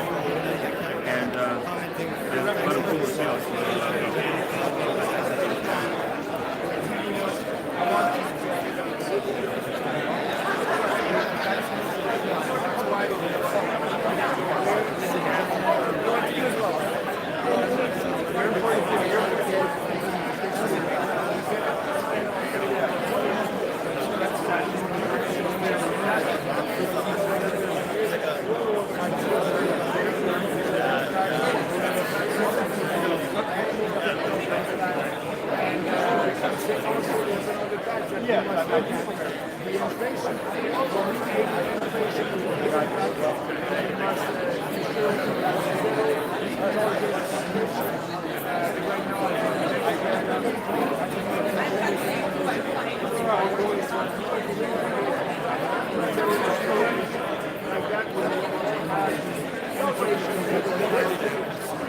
My grandmother was here. Yeah, my grandmother was here, and my mom was here, my dad was here. They all got called Nazis kind of kid. First time my mom got called. That's your group.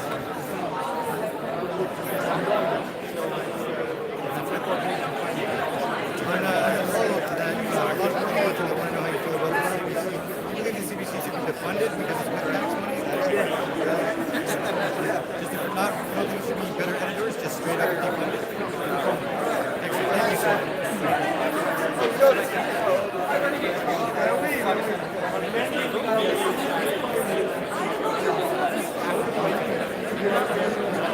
So, Slavey, you super chatted in, so I asked Bernier that question for you. So we'll have your answer on what he thinks on taxation and stuff. And we asked him about defunding the CBC, so we got a good answer on that as well. He said just straight up defunded across the board. So thanks, guys. Now does the media want to picture it? Oh yeah,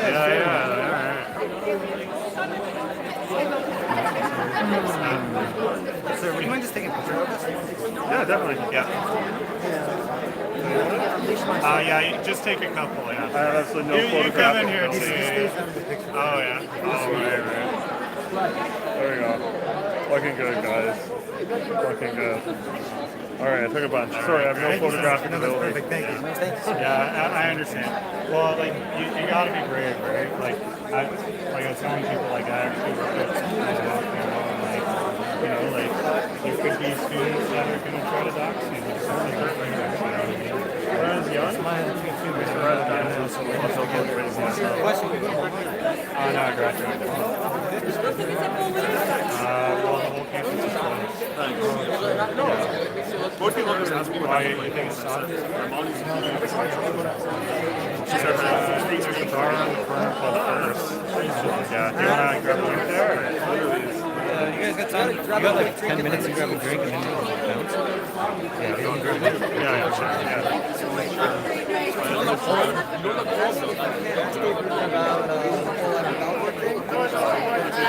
Robert asked me and Derek if you want to come.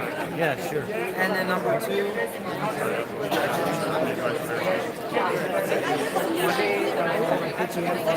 And that's one of the reasons.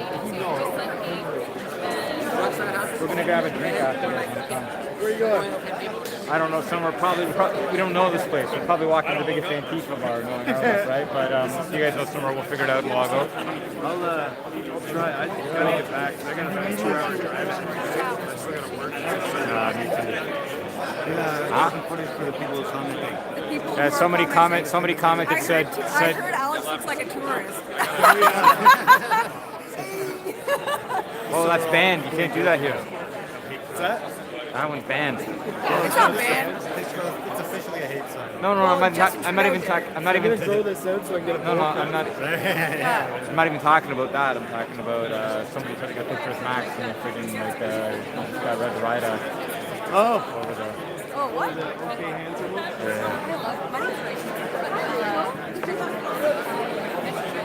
Christian, feel free to take over, my friend. There you go.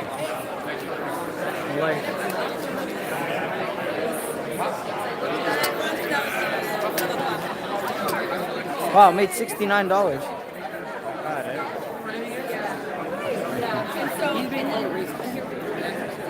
Okay. All right, let's go see if you guys have any questions for Alex. Alex, the stream is craving you. Who is? The stream. All right, people got questions or stuff. This has been a What's pretty up? good night overall. All right, Alex, give us a recap. All right, guys. So Because we're hitting the 3-hour, 20-minute mark. we're gonna wrap this stream up soon. Some of the indie journalists and I are gonna go grab a beer after this. So this has been a pretty good 4-hour stream or whatever. Watch it if you missed it. We got here. There was a fairly decent-sized Antifa crowd outside causing trouble. Apparently, Kevin Metcalf got arrested. We have some footage of some people being arrested. Then we got brought in here. It was a pretty great turnout. It looked like basically sold-out event. We live streamed everything that was said by the speakers. We got interviews with Dr. Haskell and a bunch of local candidates and stuff. So that's been the night. Super appreciate everyone's support. The super chat donations we got that helps us cover the Thank you. transportation to get out here because we're from Toronto. Helps us cover the streaming revenue, all that stuff. So really appreciate the support and thanks for sharing the links, guys. Share the stream. Thanks. Share the stream. Are we done now? I think we'll wrap it up. See you All right, guys later. bye-bye. Did you have fun?